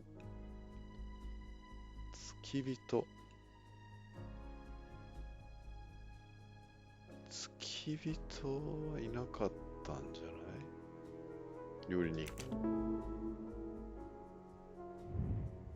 だったぞ。Fräulein Schmidt, I have a certain reputation for sniffing out... I am not a murderer! Forgive me, but I was going to say brilliant chefs. You were the Armstrong family's cook, were you not? But... Yes. I was the cook of that lovely, lovely family. I'm sorry, but I must ask you to give me some time to collect myself. It wasn't supposed to be like this. My darling, my poor darling child. I will give you that time, Fräulein. You have given me much more in exchange. I must check in with my other suspects to make certain I have all the pieces of the puzzle in my possession.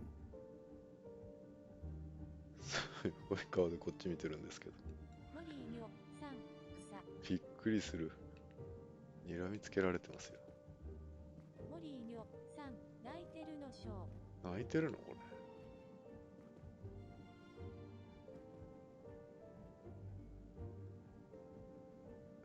目開いてないのか。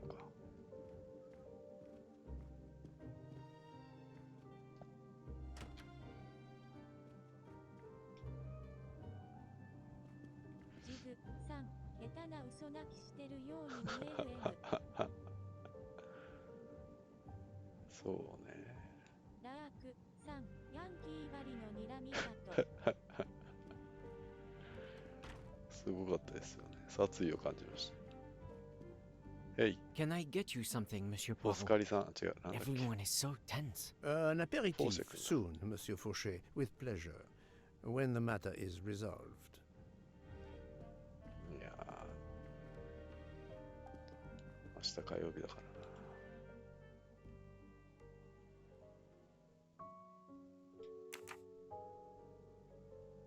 このゲームはお腹が、ヒゲだ。ヒゲが補充されてる。このゲームはお腹が空きますね。あ、お名前忘れました。Jean, you've mixed everything up again. Oh, I can't find the coffee liqueur for tonight's dessert. いいですね。コーヒーリキュールを使ったデザート、何でしょうか。ここにもヒゲが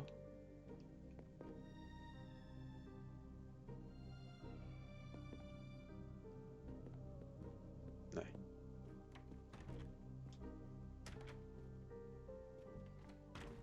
レストラン。ちょっと待って、ポアロが来るの分かってて2人掛けに座ってます？そんなことします？どう思います皆さん。こいつ。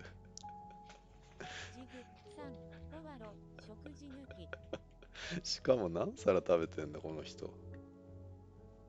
何見てんだ。食べ過ぎちゃったみたいな顔してる。You're right, Mr. Book. This dessert is delicious. I'm glad we didn't wait for dinner. I promise the entree will be superb as well. Detective Locke. 憎めないやつだな。 Recovering well, I see. Yes, I should be helping with the investigation. Do you know who drugged me? It is early yet for conclusions.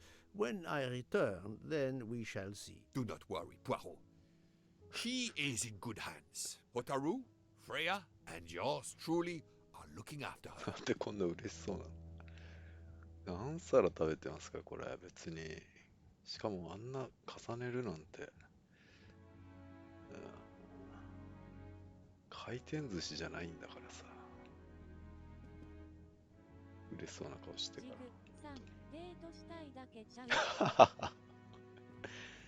ジグさん正解だわ。正解だよ。本当にもう。しょうがないな、僕は。皿でも食ってろ。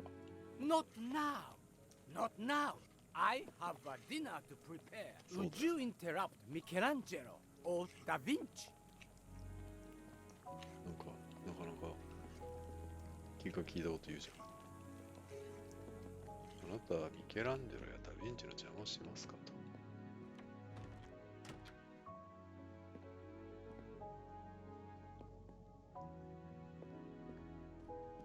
今度仕事で割り込みが入った時に言ってみますか。後にしてくださいって言って。あなたはミケランジェロやダヴィンチの邪魔をしますか。うわーって言われそうです。あ、ミシェル。貴様、何者だ。Good evening, Michelle. Am I bothering you? You seem stressed. Everything that's going on, I must admit, it's difficult to be relaxed. Of course, I understand. Especially since we know that Detective Locke's tea was drugged before it was served to her. Detective? Come now, Michelle.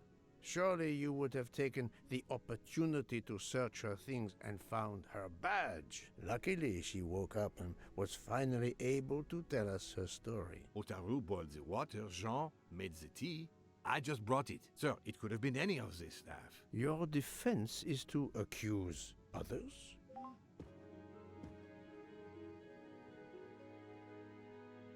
Oh. You have a network connection? No, unfortunately.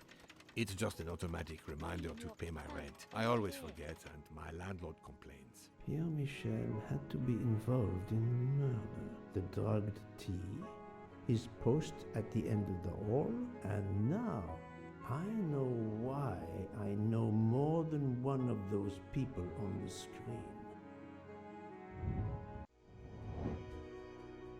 左の人物はピエール・ミシェル。右の人物が中央はスザンヌ・モロ。ここがつながるのか。サイラス・ハードマン。Well done. That's the right answer. ということだ。You are the father of Suzanne Moreau, Daisy Armstrong's nanny. My condolences on the death of your wife. What? But my wife... Enough lies. Suzanne does not bear your name? No. Suzanne's mother and I were divorced. Suzanne kept her mother's name. My most sincere condolences, Monsieur Michel, on the deaths of Suzanne and your wife. This job, I loved them, but I was never there for them. Then, a year after the divorce, Solange became ill. Suzanne took her to this special hospital in the US. Got that job as Daisy's nanny. I understand your pain, and the reason that led you to drug Detective Locke. We really can't hide anything from you, can we? Many have been foolish enough to try and keep the truth from Hercule Poirot. Yes, I admit, I drugged the tea. But it was only to keep her quiet, until I could... But she reacted so much to the sleeping pills. She was lucky, as are you, that she didn't die. To be frank, there is one more thing that puzzled me, but I think I understand now. ミスター・ハードマンとミスター・ミシェルとの関係は？ミスター・ハードマンはミスター・ミシェルのボーイフレンド。ミスター・ハードマンはミスター・ミシェルの義理の息子になるはずだった。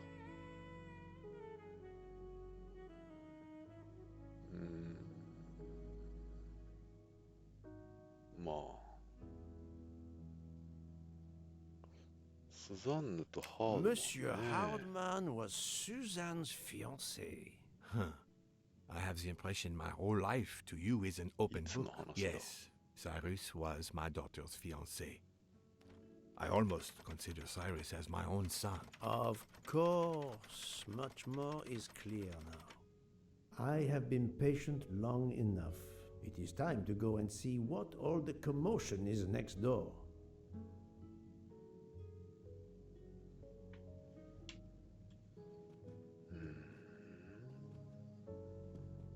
I have told you everything I can. はい。ちょっと待って、ヒゲは？あれ？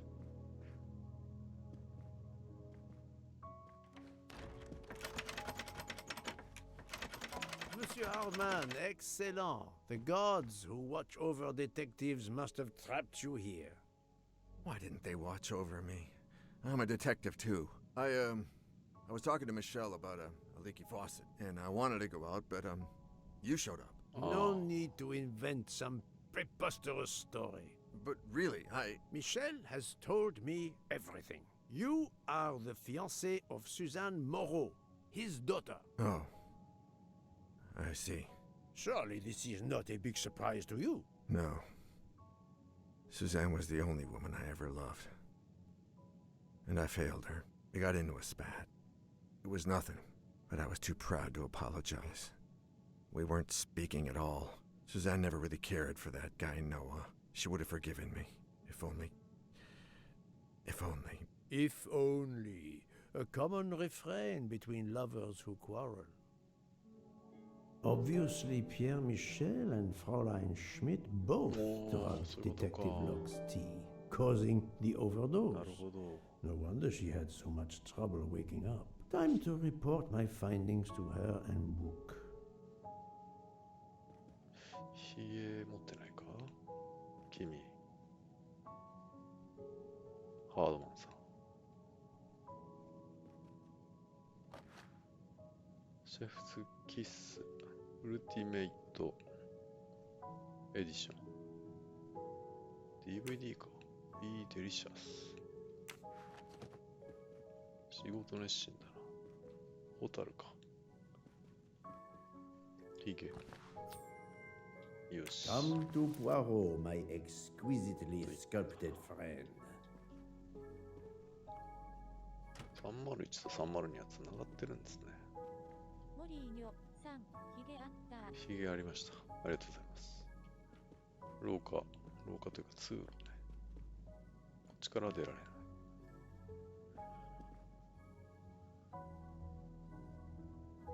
ああ車好きがいるな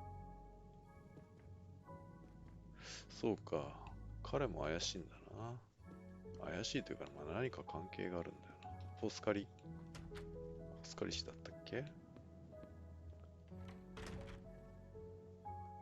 これヒゲあるんじゃない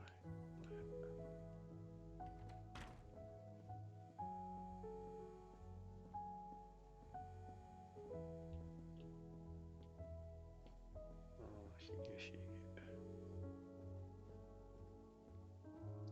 モリーニョさんあと1個そうなんだよねあと1個なんですよねないか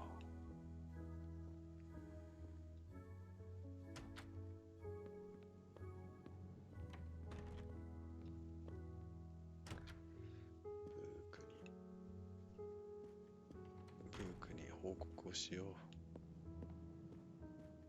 キッチンはホタルミケランジェロ Not now! はい Not now! わかりました I have a dinner to prepare. Would you interrupt? ヒゲ入ってないヒゲ入ってないねヒゲ入ってないねヒゲないね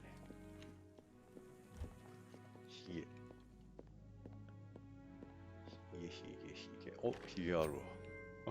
You can never have too many of these. よし。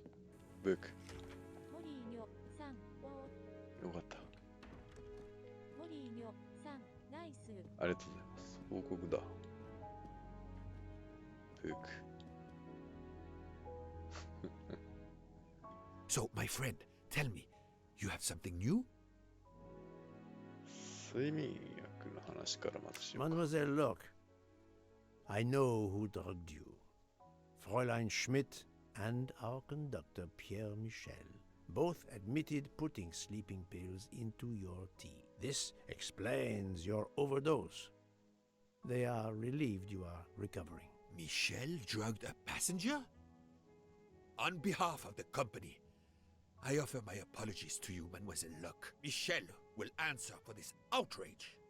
Both of them? I was pretty sure about Fräulein Schmidt, but I admit that I did not suspect the conductor.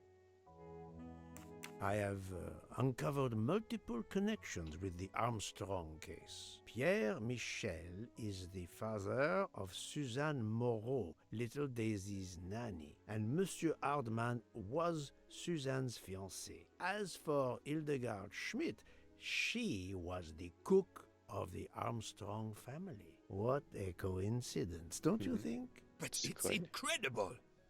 What are the odds that so many people linked to that tragic affair ended up on the same train? About the same as you winning the lottery, my friend. I wasn't the officer who interviewed Fräulein Schmidt back then, so she couldn't recognize me here on the train. How could they know who I was? There were other passengers who might have. Or she may have seen you when you visited the Armstrong home. It is now clear to me that some of the clues to this elaborate plot were staged for my benefit.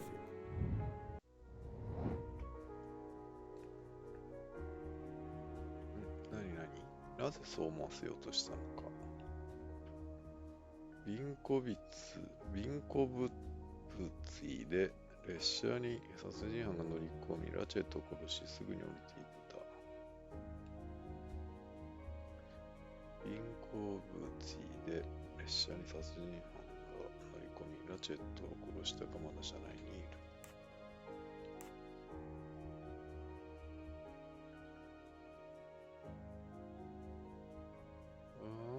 文脈が文脈がわからないな。何だったんだ。ビンコブツィで殺人犯が乗り込み、ラチェットを殺し、すぐに降りていった。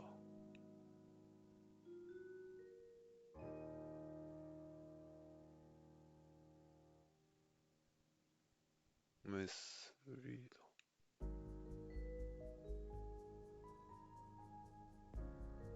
意図的に見せられていた。どのように思わせようとしたのかということか。ということは、これか。はい。Think, 違うのか。 That is not a good answer. はい。 I'm right again. That happens to me a lot. 間違えましたけどね。Some clues and information collected so far could lead to a hypothesis.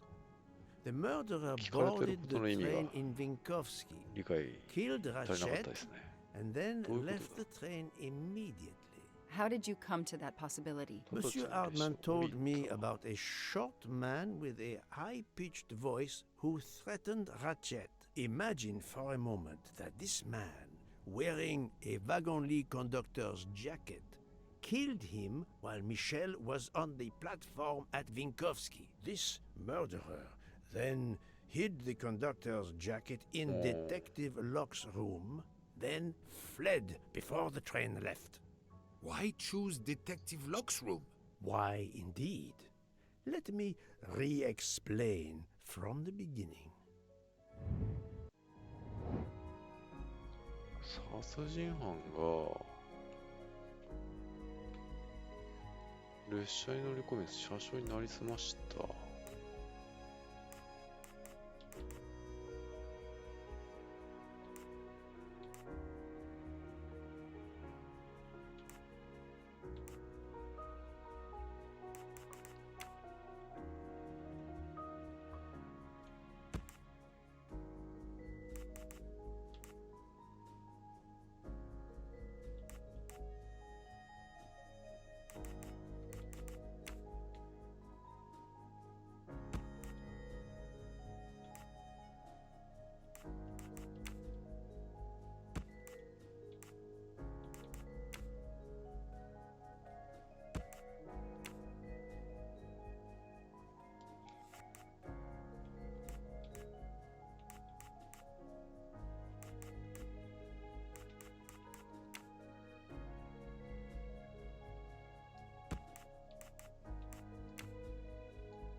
こうかな。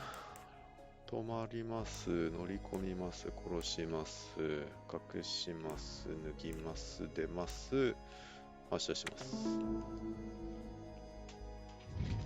That was easy. Mon Dieu! Oui! That must be it! Everything fits so well! It fits too well, my friend. Other clues lead to a second hypothesis, much more plausible. なんだ、犯人は複数いた。全員がこれかな。これだと思う。正解だ。My little gray cells did not let me down. So, we have multiple murderers, all related to the Armstrong case. The murderer from Vinkovsky was a fabrication to turn suspicion away from those on the train. They expected the investigation to be led by some small-town official who could easily be misled. Mr. Poirot? Detective Locke, forgive me. You are an obvious exception. You tracked Ratchet with the tenacity of a bloodhound. Unfortunately for the killers, they not only had you to deal with, but now they had, and I say this with all modesty, the world's greatest detective, Hercule Poirot, dropped into the midst of their meticulous planning. Multiple murderers? Multiple detectives? Poirot, please take pity on me. Who is linked to this case, and who is not? My poor friend, I have gone speeding out of the station without you. I will continue.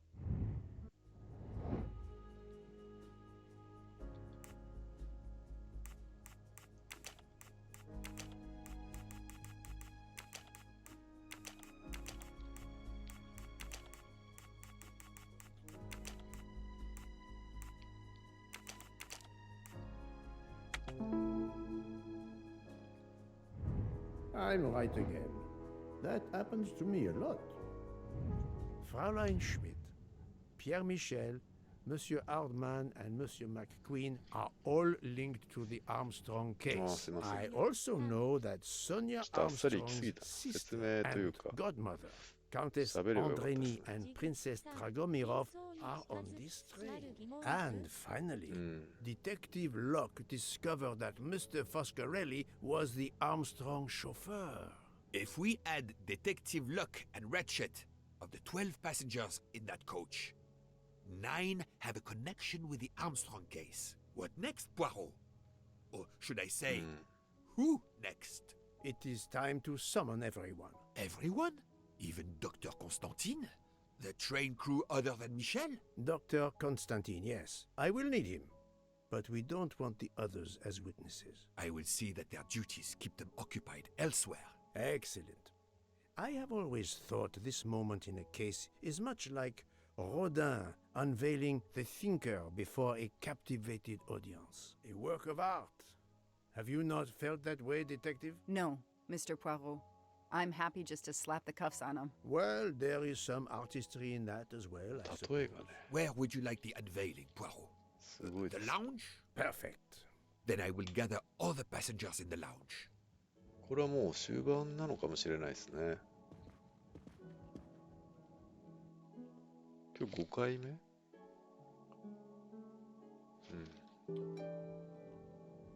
なるほど。モリーニョさん、終わりに近づいてますね。謎解きフェーズかな、もう。食堂車に行く。今日終わるのかもしれないな、そしたら。2時間かからなければ、謎解きに。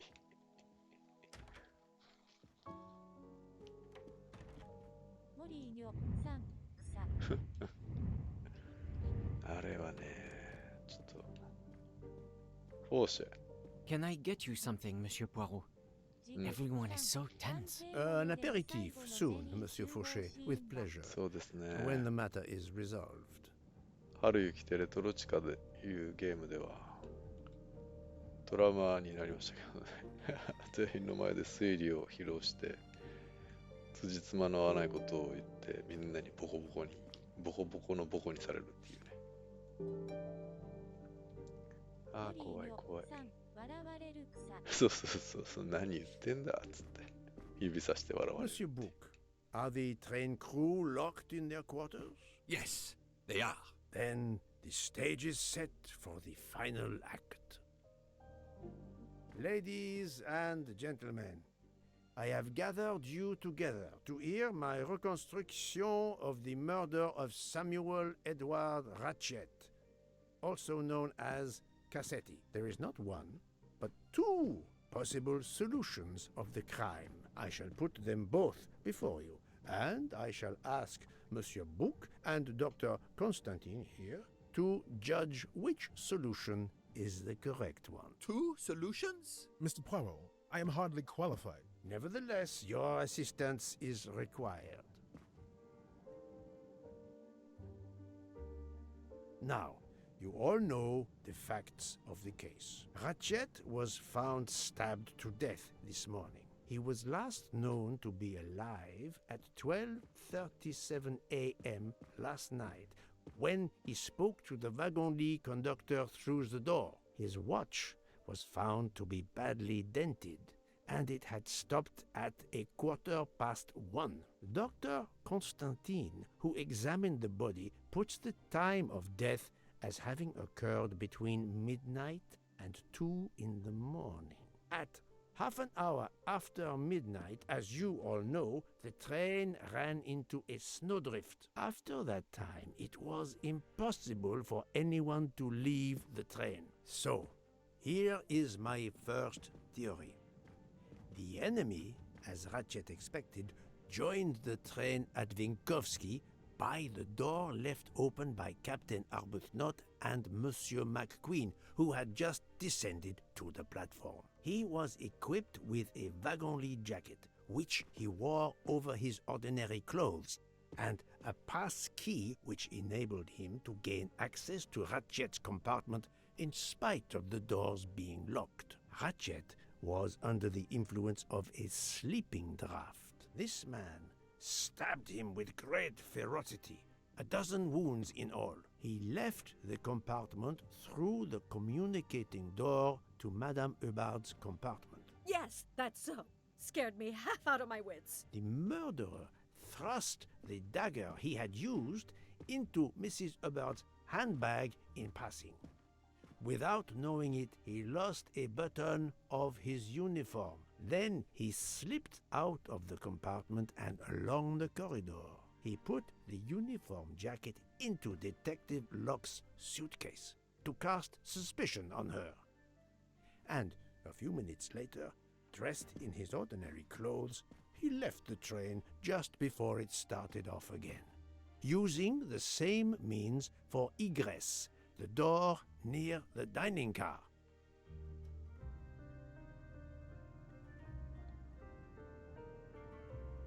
That is the first hypothesis. But there's a second. For that, we must examine the motive for the crime. Why was Ratchet killed? まあ復讐だと思いますけど、どうですか皆さん、頭に入りましたか今の話。僕は割と音で、あ、本当よかった。耳から入ってくる情報ってね、僕あんまり頭に残らないんでよくね、メモ取りながら聞いたりするんですけど、今のはね、ただずっと聞いてましたんで、あんまり頭に入ってないですね。復讐。The motive is clear. Revenge, of course. Nothing was stolen.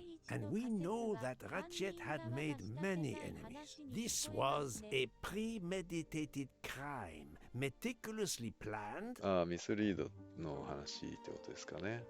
そうですよね。数ヶ月前からでしょ、これだって。そもそも刺し傷12箇所あるんですよ、12箇所。乗客の数も12人。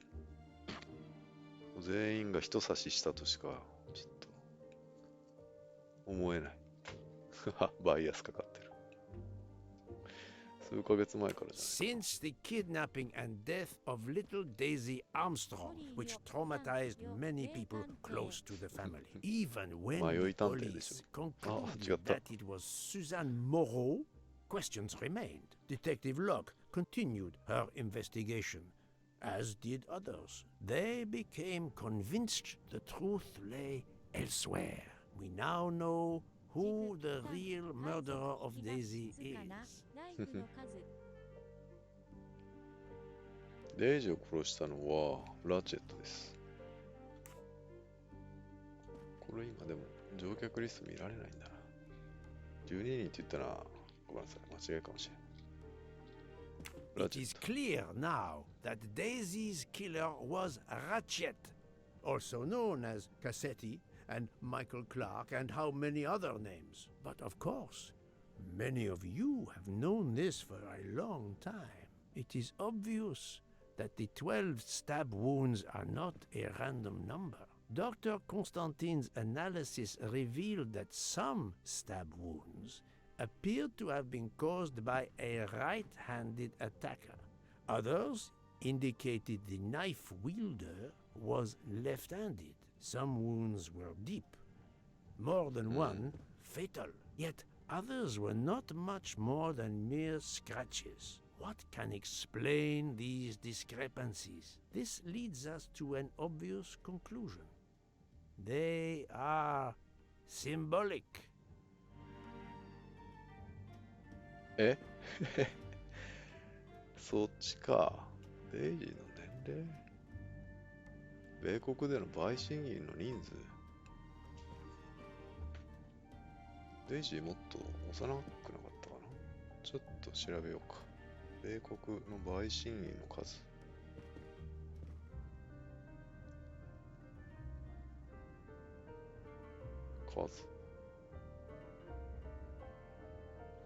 まあ、さっきの話で言うと、陪審員の数じゃないかな。陪審制概要。伝統的に大陪審は23人、小陪審は12人で構成されている。一般に陪審という場合は小陪審のことを指す。はい。12 stabs. 12! The same number as a trial jury in the United States. But not just a jury of 12 members condemning him to death, but 12 executioners as well. This self-appointed jury had meticulously planned for everything except snow. Snow. The avalanche that stopped us, as well as the presence of not one but two detectives on the train. They had to improvise, to hastily add clues and false leads.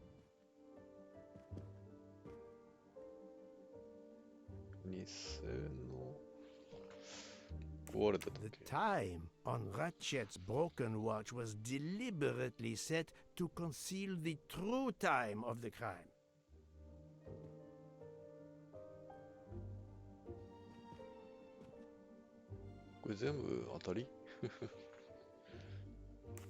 The vial of vaping liquid incriminated Captain Arbuthnot. However, he had a solid alibi confirmed by Monsieur McQueen. Impossible then to suspect him. The conductor's jacket, found in Detective Locke's suitcase, was put there only to cast suspicion upon her. This woman in a red kimono does not exist. I don't know which of the passengers it was. It does not really matter. It was just a performance, a charade to introduce another possible culprit to muddy the waters. All these false leads were intended for me. But I am Poirot. I understood the truth. We have a train full of suspects. It's time to identify who the real culprits are. Let's start with Detective Locke. ロック刑事はラチェットを刺したのか。いいえ。にっこりしてるわ。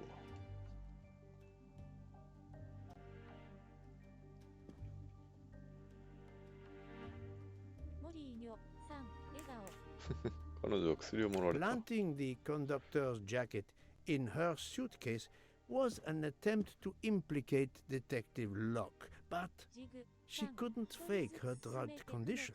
Dr. Constantine can testify that the drugged tea incapacitated her for hours, and she had 2 relapses. Let us move on to Monsieur McQueen. When I told him about Cassetti, he looked very surprised that I managed to make the connection between him and the Armstrong case. He told me, "But I thought we had..." I think he meant.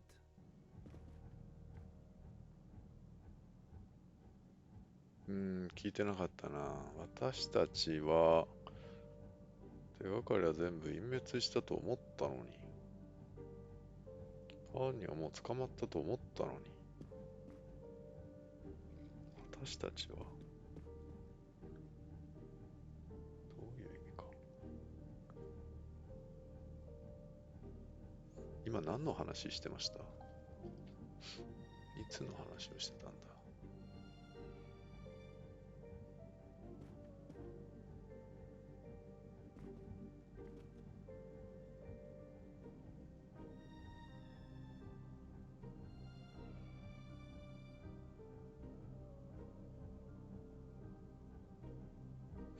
あの事件とあの事件を結びつけたことにとても驚きました。You thought you didn't leave any real clues linking the murder to the Armstrong kidnapping. Moreover, you insisted that Ratchet did not speak French when you knew I had heard a voice calling out in French that was supposed to be Ratchet.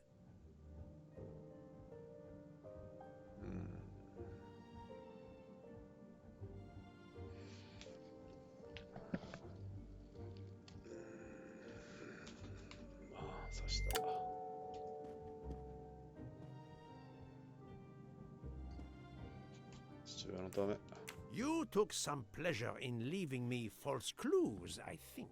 It was quite annoying. But you told me yourself that your father was the district attorney who handled the Armstrong case. The case haunted my father. At first, he believed Suzanne Moreau had helped her boyfriend, Noah, to kidnap Daisy, even though there were questions that went unanswered, and a young policewoman refused to let it go, continuing to find discrepancies, but never enough to reopen the official investigation. That policewoman sits there. Her name is Joanna Locke. Then tell him. Tell him how in the end my father believed you, how he resigned a job that he loved, racked with guilt that he may have let that monster go free. He died young, broken, his faith in justice broken. That's what Ratchet did to him. Thank you for your honesty, Monsieur McQueen. Your father is one more victim of the man who called himself Ratchet. Now, I will turn to Ratchet's valet, Monsieur Masterman.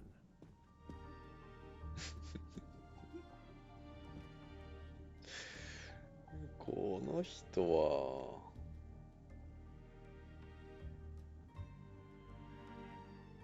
なんか関係あるのかな。モリーニョさん、顔が草。いやこの人は歯が痛い歯が痛いって言って眠れなかったんですよね。同室の人は誰だったかな。思い出せない。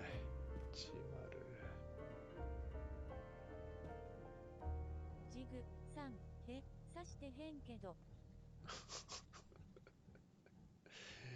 いや、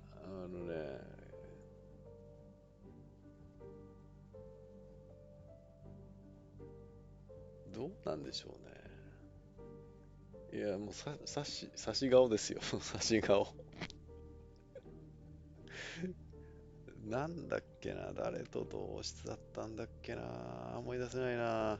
歯が痛い、歯が痛いっつって、眠れなかったんですよって言ってたのは、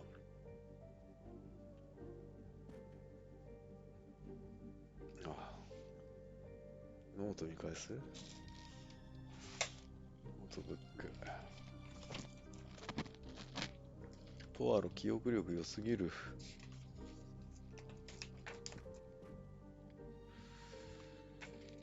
ポアロの記憶力が良すぎるんだよ。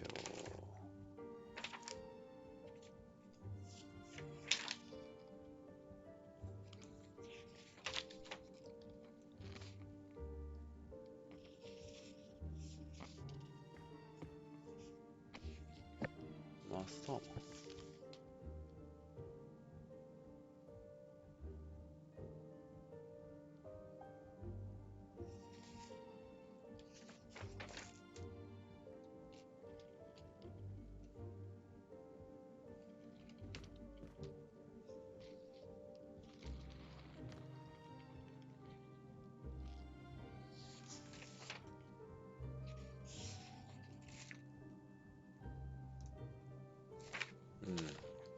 わかりません。刺しました。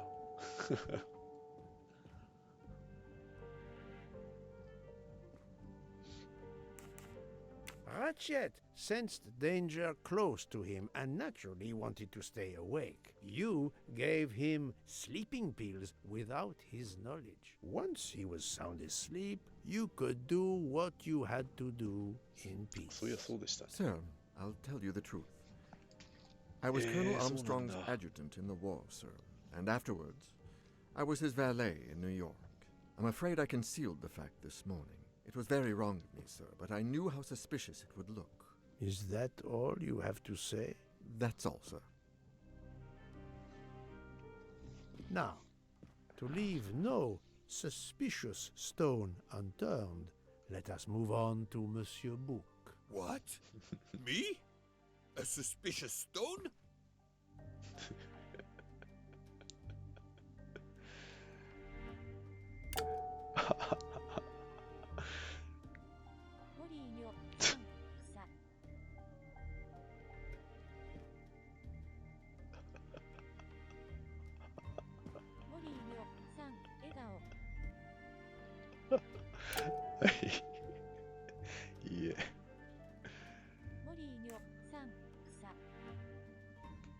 ブークが無事であるでしょうか。列車の客室を見つけてくれたからですかね。ブークが犯人であれ、ポアロを乗せるはずがないってポアロは言うと思います。Book, my friend, of course you are not guilty. You did everything you could to get me on this train. What madness would cause you to ensure, and I speak with all modesty, that the best detective in the world could be present to witness your crime. But doesn't our friendship count as well? Most assuredly, but a murderer can wear all sorts of masks, including friendship. Let us consider our ever-efficient wagon-lit conductor, Pierre Michel.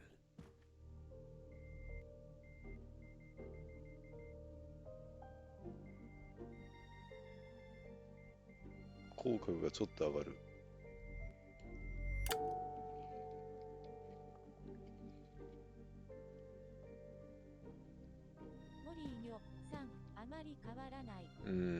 ポーカーフェイスですね。まあ復讐ですからね。水物の父親だからじゃないですか。No, that is his motive. I need real tangible proof. Your admission that you drugged Detective Locke immediately incriminates him, but the murder could not have been possible without your very capable assistance. Your knowledge of train procedures made the murder possible, and your position in the corridor of the train allowed you to be the perfect alibi for several passengers. And your motive? Suzanne Moreau, Daisy Armstrong's poor nanny, who was wrongly accused and committed suicide, was your daughter. C'est un foiré. He got what he deserved. My poor daughter has finally been avenged. My Suzanne. My child. Let's move on now to Monsieur Hardman, one of 3 detectives on this train. 3 detectives? ああ。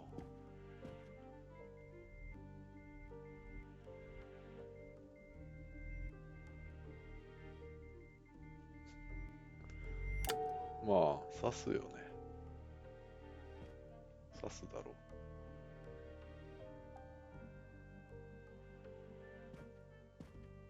容疑の理由、ミスター・ミシェルが証言したから。ブークの反応がすごかったくさ。やっぱブークが最高ですね。彼は刑事だから。ミシェルが証言したから、ね。Monsieur Hardman, I think you are a real detective. But you were never hired by Ratchet. Your alibi was that you were watching the corridor to protect Ratchet, which, of course, you never did. You protected Pierre Michel.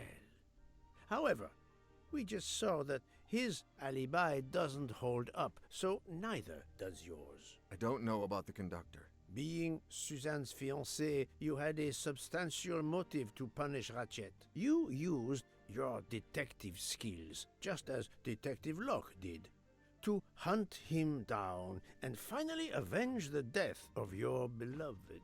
That's right, Mr. Poirot. I do have some detective skills. I never doubted it.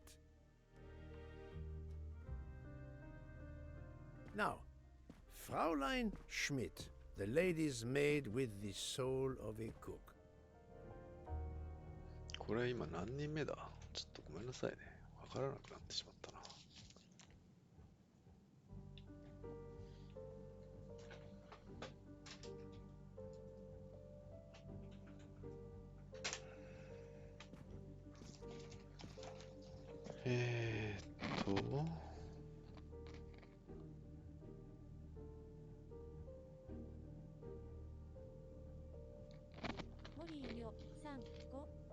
5かな。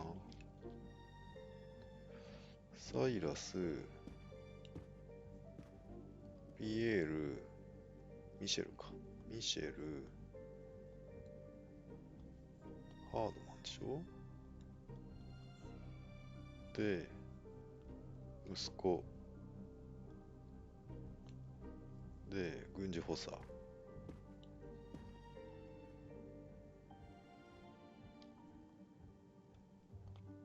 これが5人目かな。まず、息子。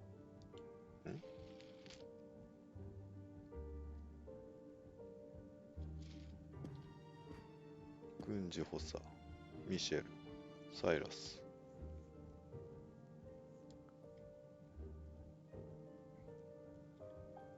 シュミット。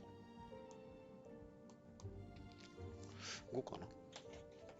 森井魚さん、黄色、つるつる、おじいちゃん、婚約者。黄色、つるつる、おじいちゃん、婚約者。モリーニョさんの覚え方独特ですね。全部見た目で覚えてるな。いや、婚約者だけ見た目じゃないな。いや、そんなことないな。いや、ありがとうございます。すいません。独特だなんて言って申し訳ない。森井魚さん、名前が覚えられないでしょう。名前が覚えられないのは、はい。僕も一緒です。はい。刺しましたね、あなた。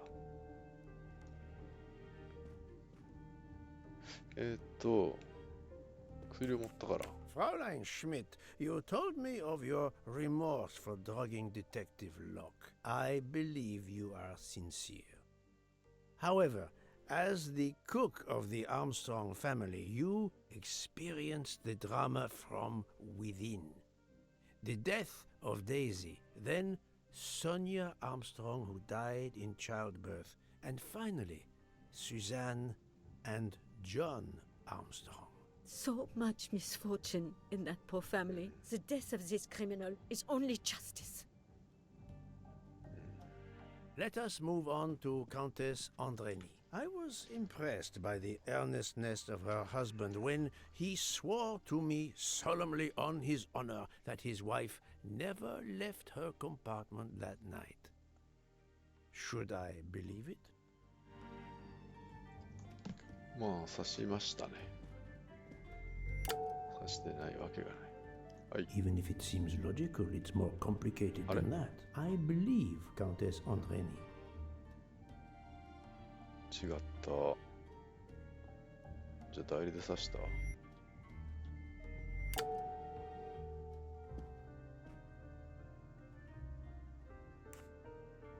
人を刺すだけの力はない。彼女はソニー・アームストロングの妹だから刺さない。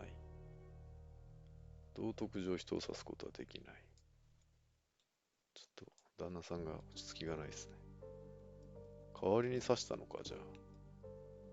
Countess Andreni is young and fit, physically quite capable of stabbing Ratchet. The problem must be somewhere else. 全然わかんないな。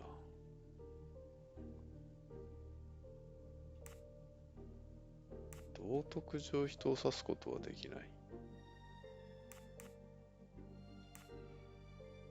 え。刺す。なんだ？妹だから刺さない？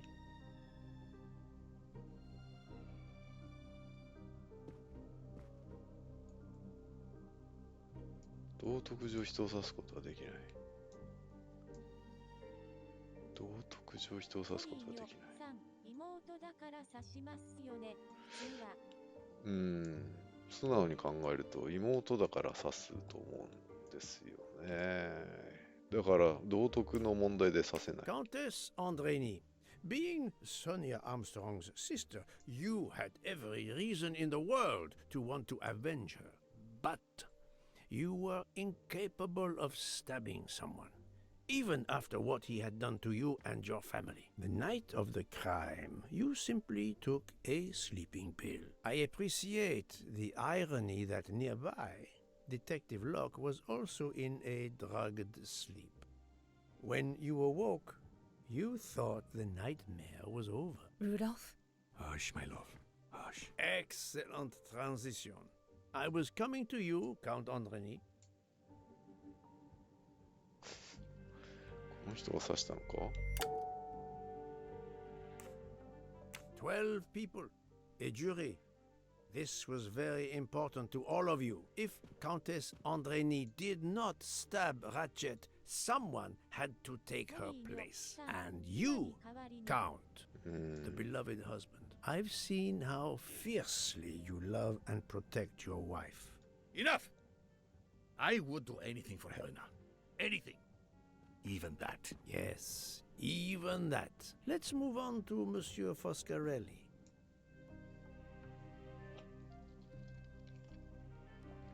Foscarelli. いや、今のはどういうことなんだ？道徳上を指すことはできない。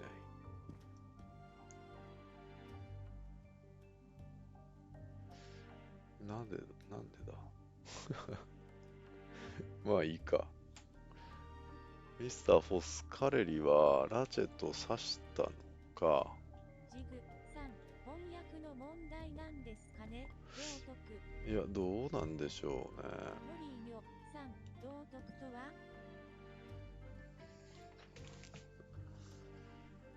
睡眠薬を飲んでたから刺せなかったっていう話でもなかったっていうことなのかな。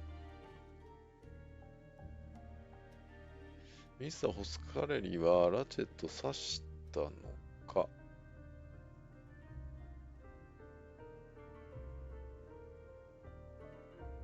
刺しました。いや、この人のアリバイはサイラスとずーっと電車の話、違うか。誰と電車の話してたんだっけ。アリバイないよね。証拠は？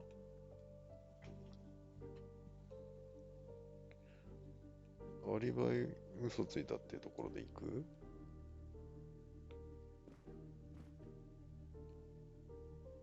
誰と話してたんだ？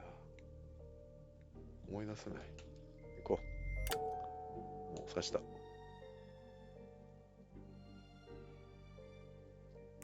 タリア人だから、スポーツ選手だから。モリーニョさん、この人の印象はオレンジ。オレンジ。ああ、オレンジね。確かにね。ミスター・フォスカレリの容疑の理由はミズロックの捜査のため。イタリア人だから。スポーツ選手だから。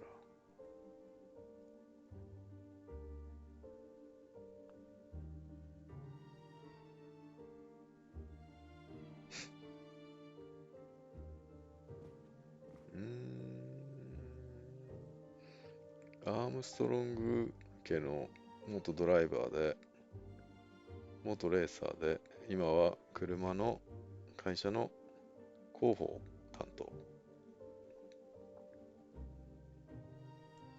イタリア人スポーツ選手。イ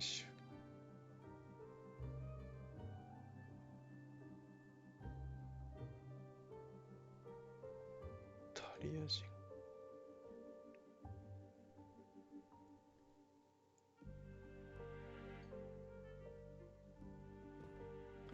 捜査のためはないと思うんですよね。ミズロックのことを知らないでしょうから。イタリア人か、スポーツ選手。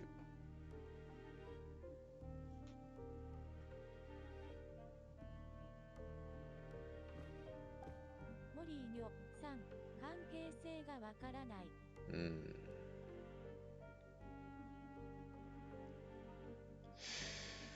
わからないな。まあでもなんとなくスポーツ選手だから。Indeed, he is in good physical condition, but we cannot convict someone because he has muscles. You think he's a mafioso? This isn't 1934. Detectives cannot have stereotypes. これはわからない。Detective Locke found out that you were the Armstrong chauffeur and that you planned to travel on the same train at the same time as Ratchet.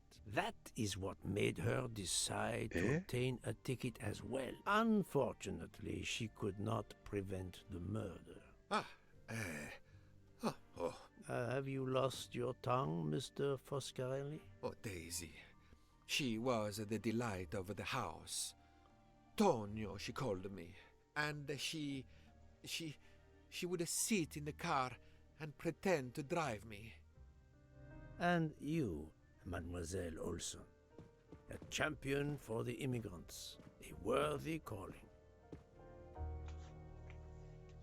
フォスカレリの話はわかりました？動機はいいとして、刺した証拠が捜査のため？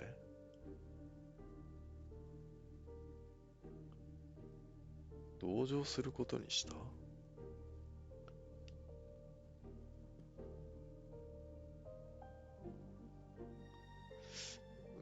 モリーニョさん、わからなかった。ちょっと難しかったですね。オールソンはラチェットを刺したのか。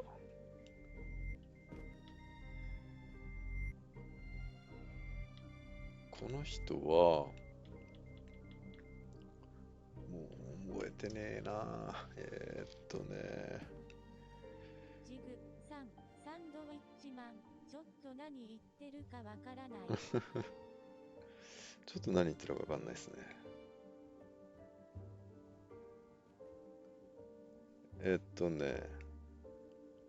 オールソンさんはロックさんと同室ですね。ね、なんか嘘ついてたんだよ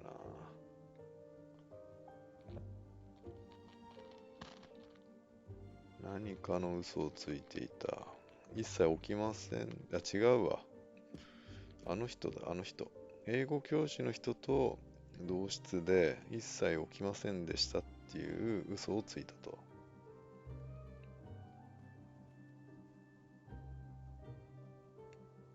なぜだったか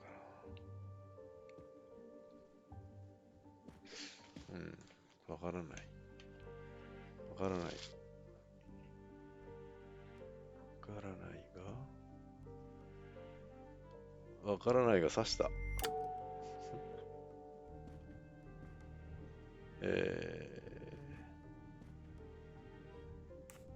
ハワード夫人のかけ金の件。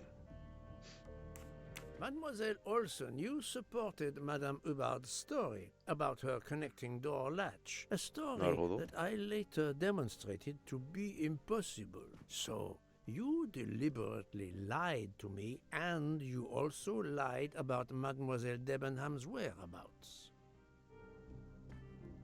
Enough! I can't take this anymore! I know what you want from me, Mr. Poirot. Very well. Here it is. She was my little Daisy, my angel, so patient. When I patched a scrape or took her temperature, that was my job. But she was so much more to me. She was a shining light in an ever-darkening world. I've tried to honor her by caring for children who have lost everything. Thank you, Mademoiselle Olsen. You too shed light on your part in this mystery. ミス・オールソンの自らデイジーの看護師。You were Daisy Armstrong's nurse. I will ask you no more questions. It is enough that you have admitted what I know to be the truth, and I understand. Let's move on. Dr. Constantine. You suspect me? I know none of these people. I didn't know Ratchet either, and I've taken a solemn oath to help people, not murder them.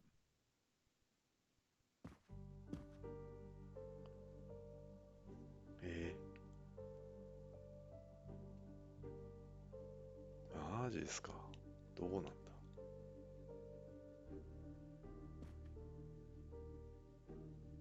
実は刺した。Now really, Poirot, he has helped you get to the truth, not hidden it. いやー、ダメだ。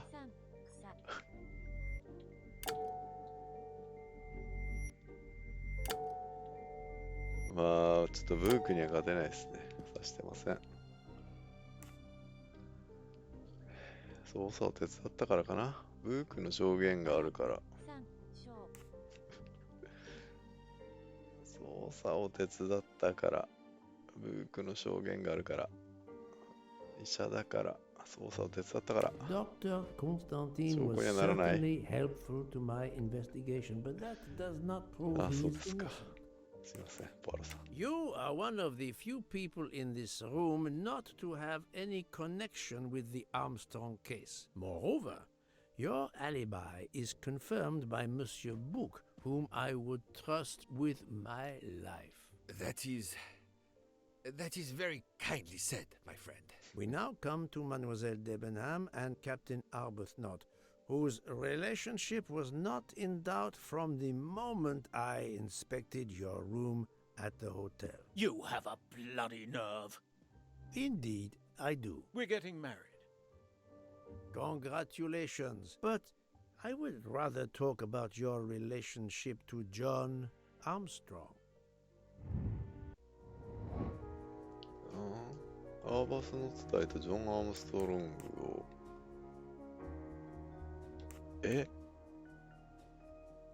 軍人です。何個かあるの。運転手兄弟。いとこ。恋人秘書庭師。いとこ。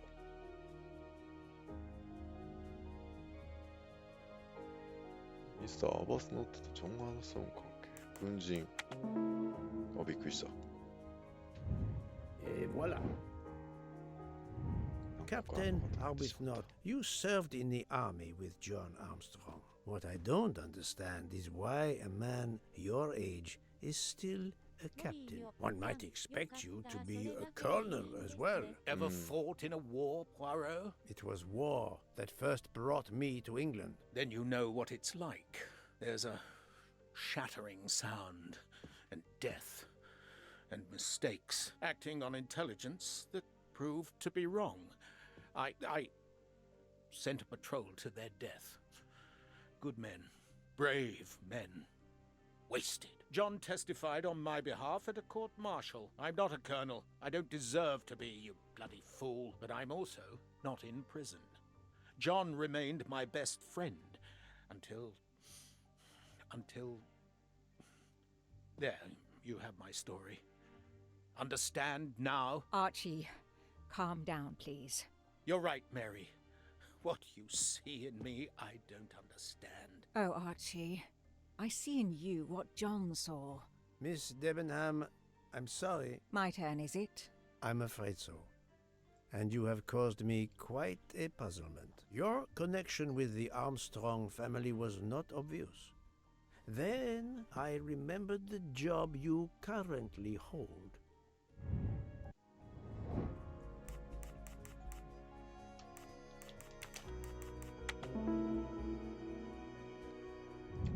That's the right answer. You were the teacher of... Helena, アンドレに。デイジー・アームストロングでは No, she was the teacher of Countess Andrény. You were the teacher of Helena Andrény, whose maiden name was Helena Goldenberg before she married Count Andrény. Yes, absolutely. Why lie to you? She was an excellent student. それが Captain Arbuthnot. おばさんの伝えはラチェットを刺した。ミスター・マックイーン。おばさんの伝え、マックイーンの証言があったから。You had one of the strongest alibis, thanks to Mr. McQueen. But his testimony melted like a snowflake. There went your alibi. Poof! Unless you have another one. As for you, Mademoiselle Debenham. これは刺してないんじゃないかな。刺す理由ある？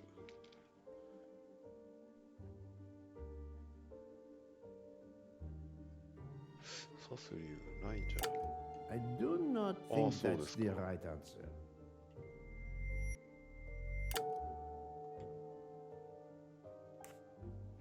イズ・オールソンが証言した。イ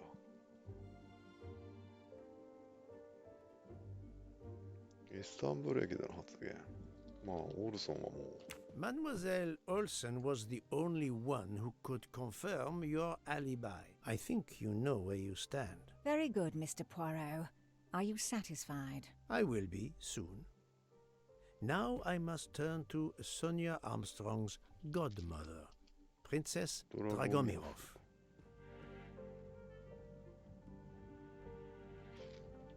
はい、刺しました。シュミットが証言したから。まあ、これですか。Her assistant is one of the accomplices, but I cannot use this fact to accuse her. Princess Dragomirov, you weren't on my list of suspects at the start, given your social position. I left my social position in a cold country. Do you object to being addressed as princess? I deny people the opportunity. It makes a good story to tell their friends. It also guarantees a good table in the best restaurants. Princess, there is also, forgive me, your extreme physical fragility. It does not stop me when I must be strong. Indeed. Of more importance, though, is the fact that you're the only left-handed person on the train. And the single blow to ratchet from a left-handed person was very, forgive me, weak. Finally, I'm afraid I know the alibi that you shared with Fraulein Schmidt is false. You have been very thorough, sir. I hope you will permit me to say we are much alike. I am honored. Now it is time to end with Mrs. Hubbard, or should I say...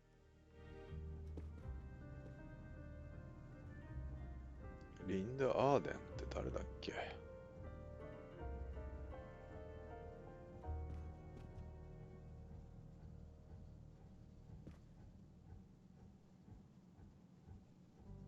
ニア・アームストロング。モリーニョさん、思い出せない。女優さんかな。席を譲ってくれた女優さんはリンダ・アーデンでしたかね。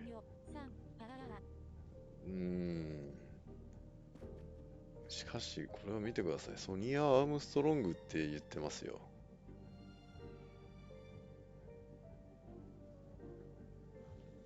ソニア・アームストロングさん、死産だった。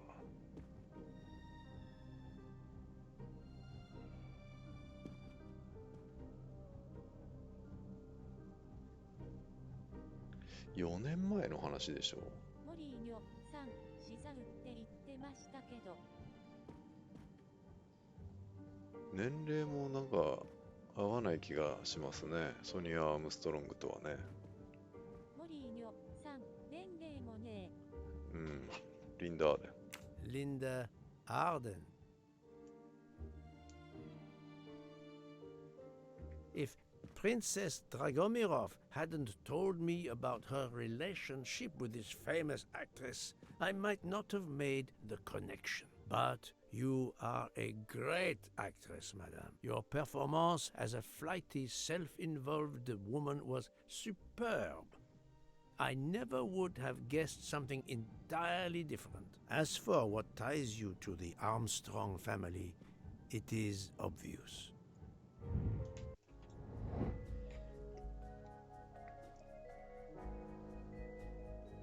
なんだっけ、ハバード夫人とアームストロング家との関係なんだろうか。デイジーの母親、デイジーの名付け親、アンドレニフ伯爵夫人の名付け親、アンドレニフ伯爵夫人のおば、ソニアの子守、ソニアの母親、ソニアの妹、ソニアの母親か。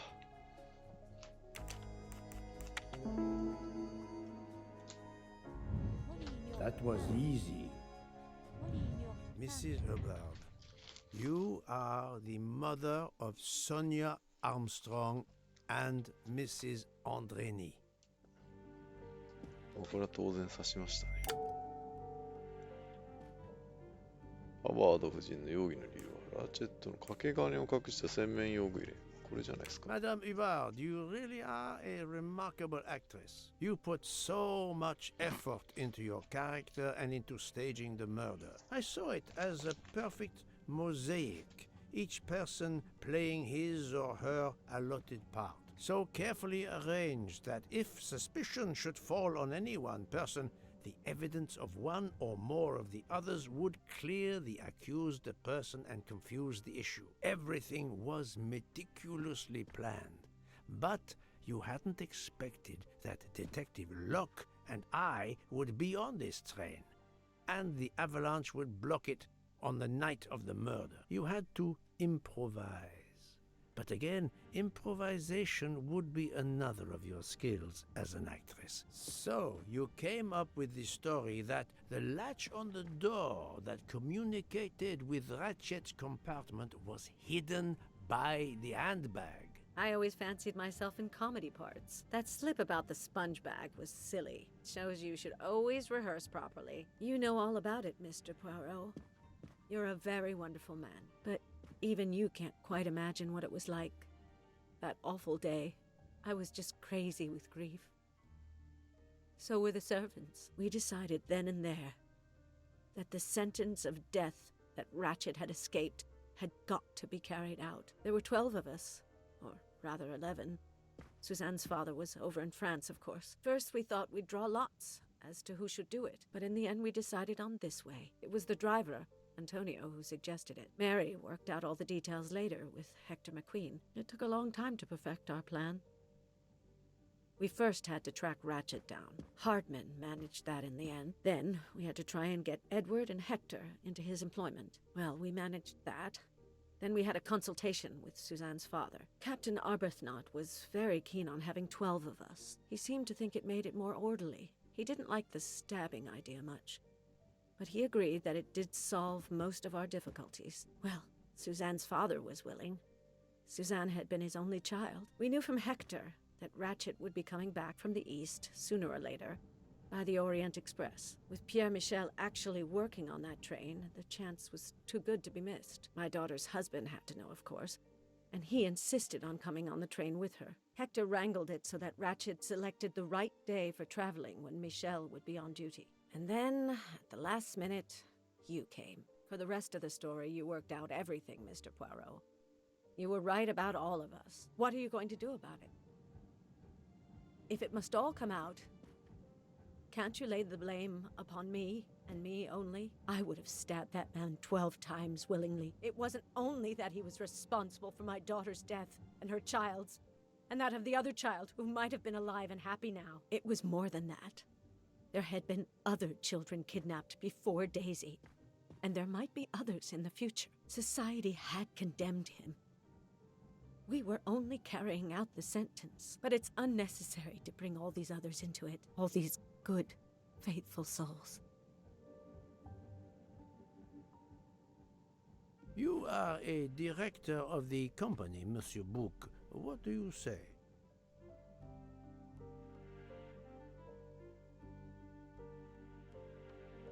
In my opinion, Poirot, the first theory you put forward was the correct one. Decidedly so. I suggest that that is the solution we offer to the police. You agree, Doctor? Certainly, I agree. As regards the medical evidence, I think that I made one or two fantastic suggestions. Then, having placed my solution before you, I have the honor to retire from the case.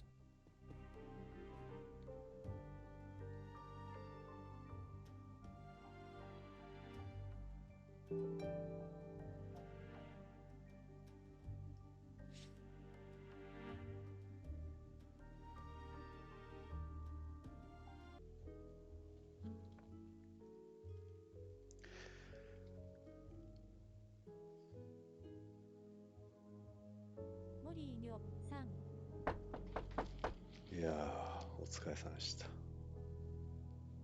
バルキューリアさん、終わった。終わりましたね。I'm sorry to wake you up in the middle of the night, Poirot, but it couldn't wait. There was a detail that bothered me in my preliminary autopsy of Ratchet's body. I went back to examine the body and I discovered a wound covered by another. The blow I hadn't seen was delivered by a thinner, sharper blade. So there were not 12, but 13 stab wounds. 12 stabs for 12 jurors. It doesn't work with 13 wounds. The symmetry is destroyed. It can't be one of the culprits who stabbed him twice? Doctor, a different knife was used. There is only one explanation. Somehow, some way, there is a 13th murderer on this train. We must tell Bouc. The case is not solved. アンコール。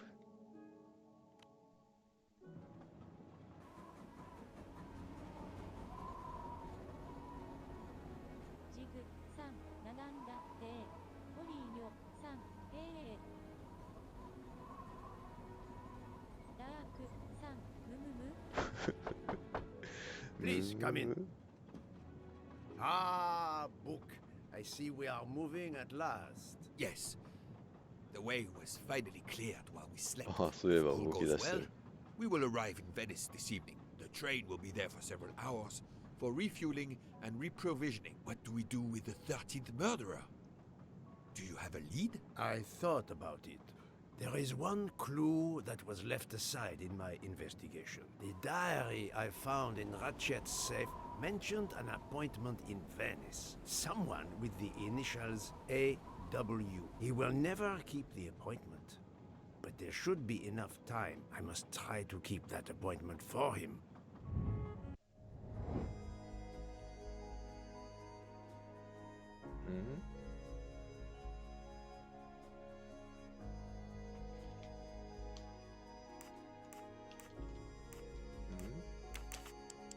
ベネチアでこれごめんなさい。会う場所はフォンタナ・ディ・コニーリ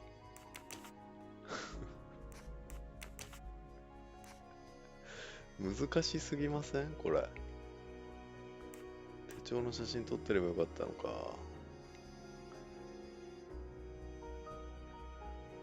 いつどこでラチェットと面会したか。ラチェットとの面会。いや、ベネチアはこれから会うところですよね。カイロで、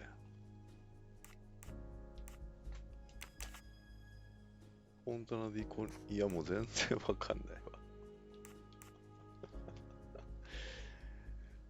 わ。ラチェットが、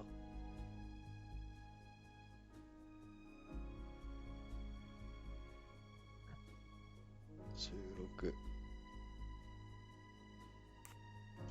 17、18でしょ。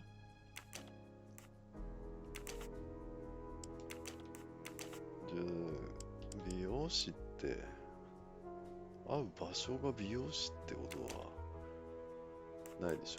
I must admit I'm not right this time. ダメだ、わからんすぎる。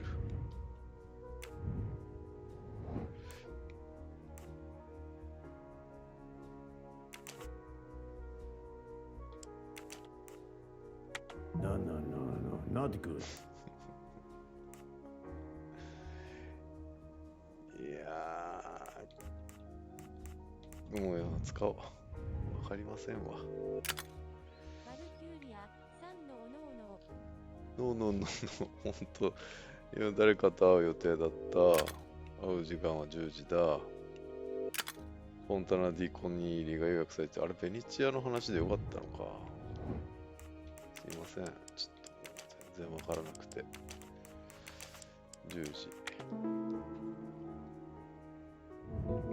That was easy. That was easy って。新たな謎が見つかった。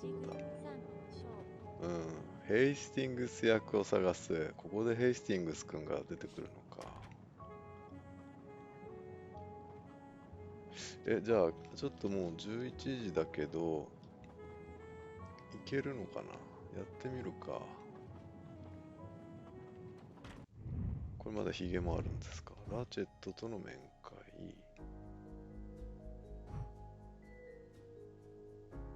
あ、これまだ終わらないな。ベネチア編が始まる？まあいいか、とりあえずやろうか。そうですね、まあ。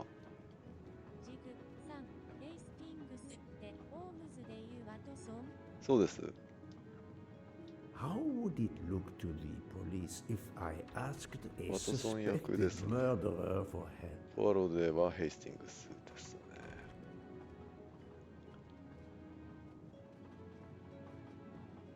ヘイスティングス君は軍人だったかな。あれ、いない。どこだ。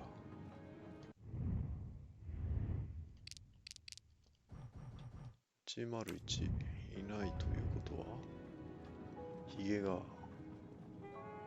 りますか。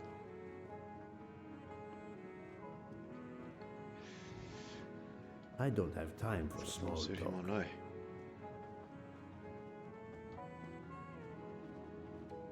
そうだけど。How would it look to the police if I asked a suspected murderer for help? ああ、そうそう。分かってて見逃すということです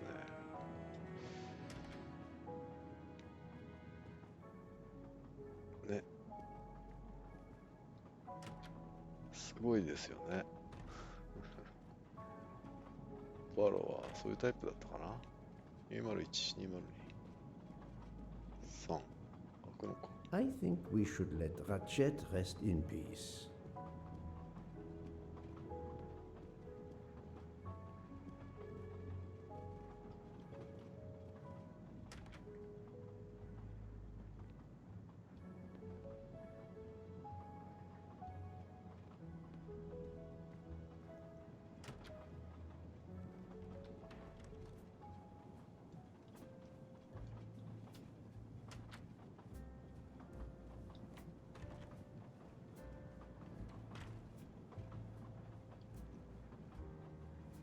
Doctor, a moment. Have you made arrangements for Ratchet's body? Yes, it will be collected by the Italian authorities when we reach Venice. The autopsy will be performed there. However, there is something odd. Since the train is French, jurisdiction must be shared. When I told them you were already on the scene, they have both agreed to support your investigation until we reach Paris. Ratchet's compartment will be sealed until we arrive there. All of those who conspired to kill Ratchet are to be confined to the train until then as well. So, thanks to you, I am the rope in a tug-of-war between two countries. Oh, but I thought you would want to be in charge. And isn't it odd we continue on our journey with a trainload of people that police consider potential murderers? Calm yourself, Doctor. It is not the first time I find myself in the middle. And, to be honest, I welcome the chance to see this case through. It is fast becoming one of the most challenging of my career. 何の話も入ってこなかった。ベネチアに同行する？ Doctor, a question. Could you assist my investigation in Venice? I can't, I'm afraid. I'm to accompany Ratchet's body when the Italian police take possession of it. I've been asked, commanded really, to help with the autopsy because of my earlier examination.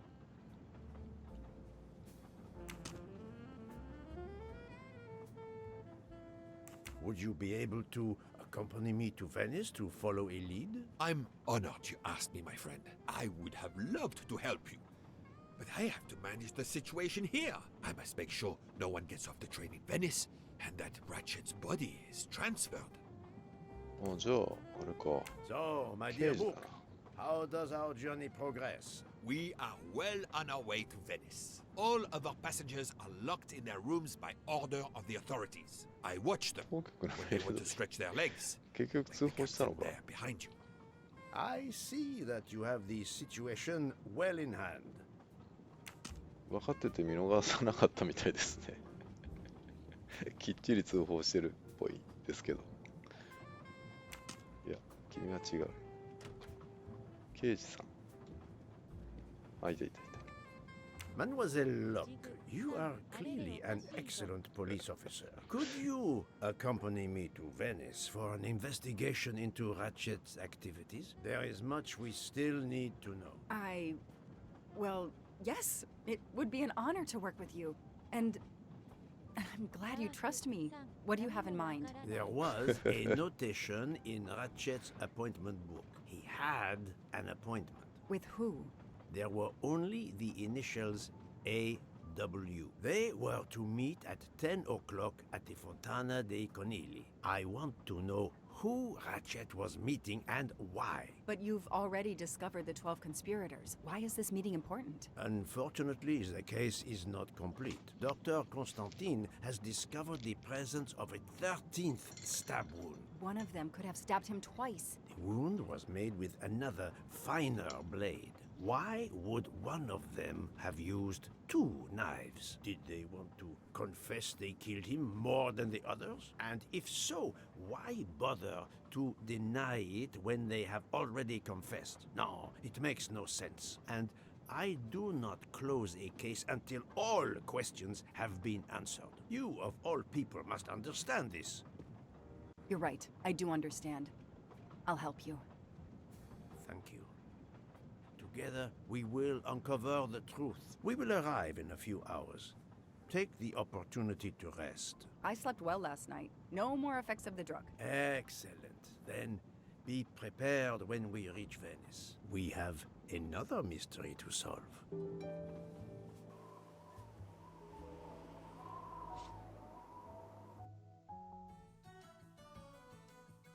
This is the third embarking dock, and no gondoliers available at all. With Carnival, you can't find a gondolier to cross that damn canal. They're all booked. The worst thing is that the fountain is just across this canal. We're almost there.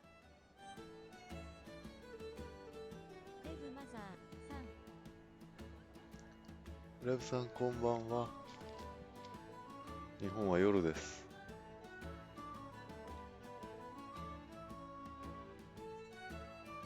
物語は終盤ですね。おそらく。I see a gondolier just over there.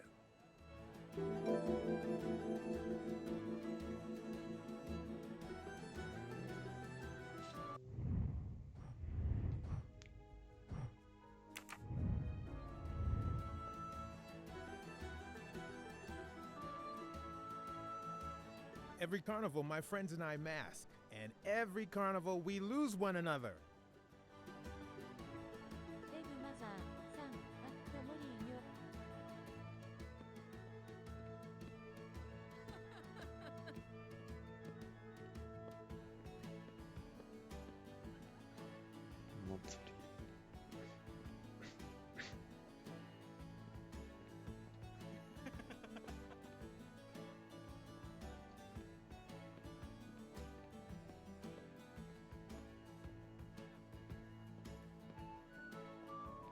Ancora una volta sono dalla parte spagliata del canale per la festa. Sorry, I don't speak Italian.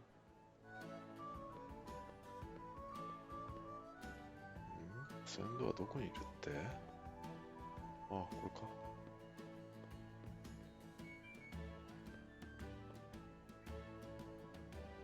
頼もう。 Hi there. We'd like to cross the canal, please. There is a bridge about a kilometer down the canal. Please. According to the map, the Fontana dei Conigli is just across the canal here. No, I, Gabriele, cannot help you. I'm sorry. We'll miss the 10 o'clock rendezvous if we try to get through this crowd. And have to walk a kilometer in both directions. Why is he refusing to take us across? He looks upset. I should try to find out why. If it's a matter of price, I'm sure we can work it out. Money? Money won't help me now. His problem isn't money. What is it then?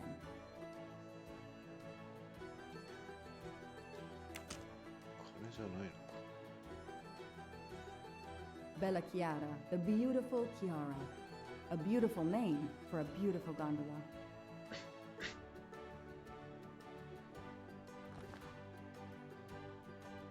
Ah, what a sham. A beautiful bouquet crushed by revelers. あなたは欲しいのか?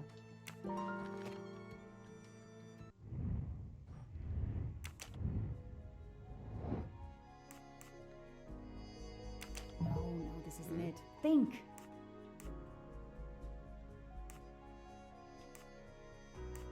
Great! そうなのか。キアラ。Okay. Hey, I'm a pretty good detective after all.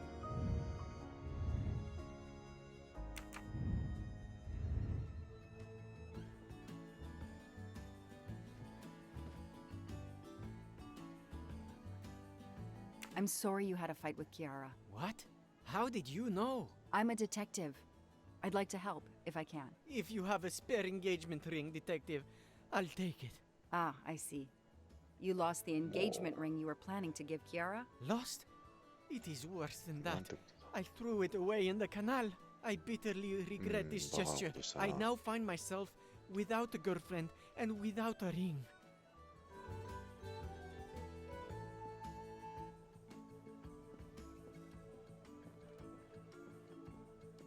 If we find the ring, maybe the gondolier will take us across. You are right. There is not much time. I will help you.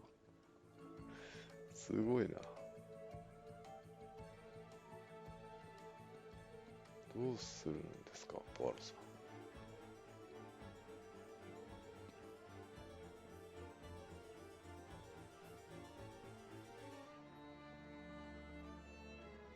ついていけばいいか。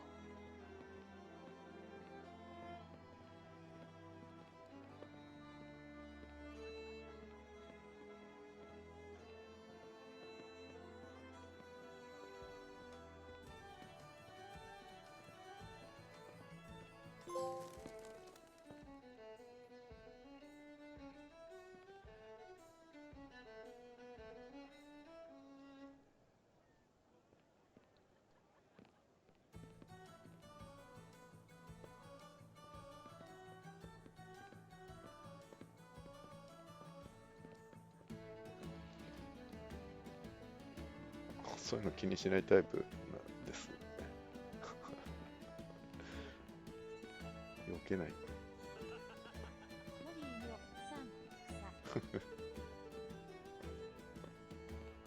結構広いと思うけどね。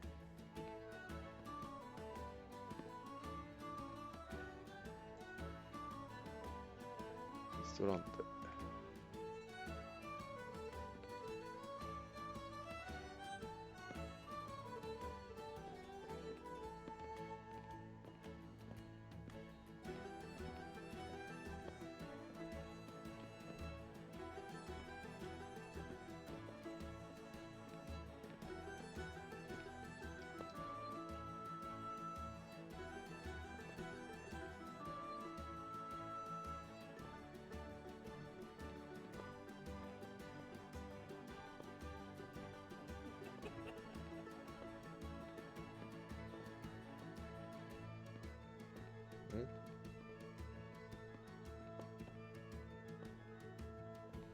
It's calm and relaxing, although not as clean as it could be.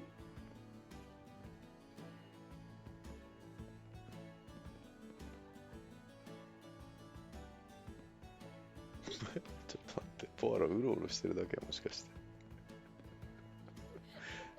まさか。まさかね。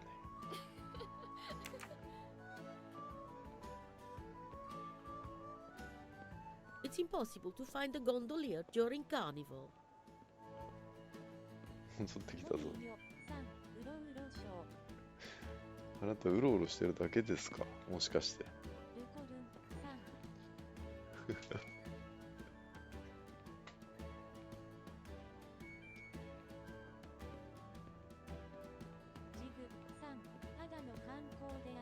ただの観光ですかね、これ。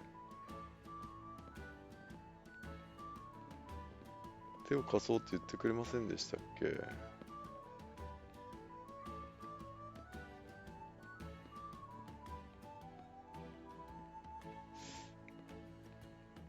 げちまったからな。投げてないと思ってるのか？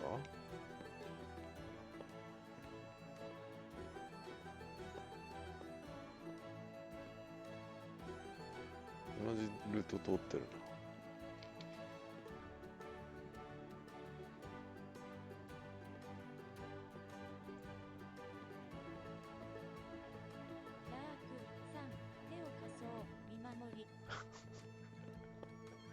手を貸そう見守りですよ。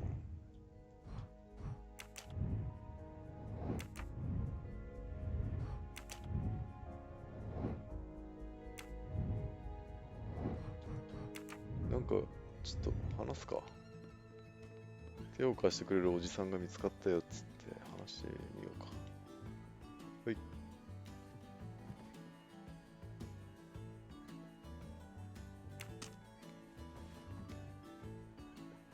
なし。あれ、観光おじさんはいていて。ちょっとハトは立派な情報や。ハト。It's calm and relaxing, although not as clean as it could be. いやー、まずいな。これはむずいです。川です。あなたは指輪持ってます？持ってませんね。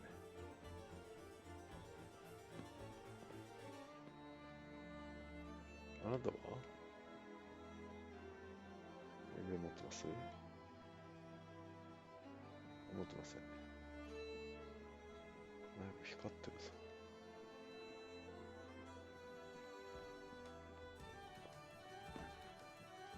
ちょっと諦めろ。もうそうやってついカッとなって指輪投げ捨てるような。I'm sorry you had a fight with Kiara. I'm a detective. If you have a sparing gift. Ah, I see. Lost? I bitterly I now find my. そうだ。噛み締めろ。一生噛み締めろ。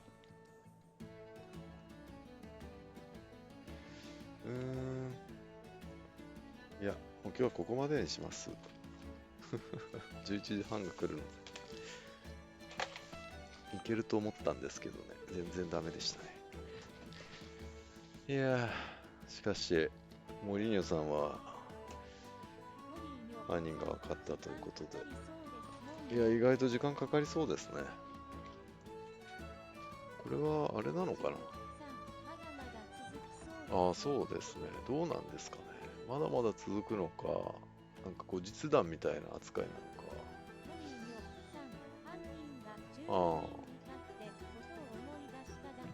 ああ、じゃあ13人目っていうのはこのゲームのオリジナルなのかな。ああ、なるほどね。そういうことだ。うん。まあそういうことなんで、あれですね。こうゲームならではっていうところですかね。またやりたいと思います。明日かな。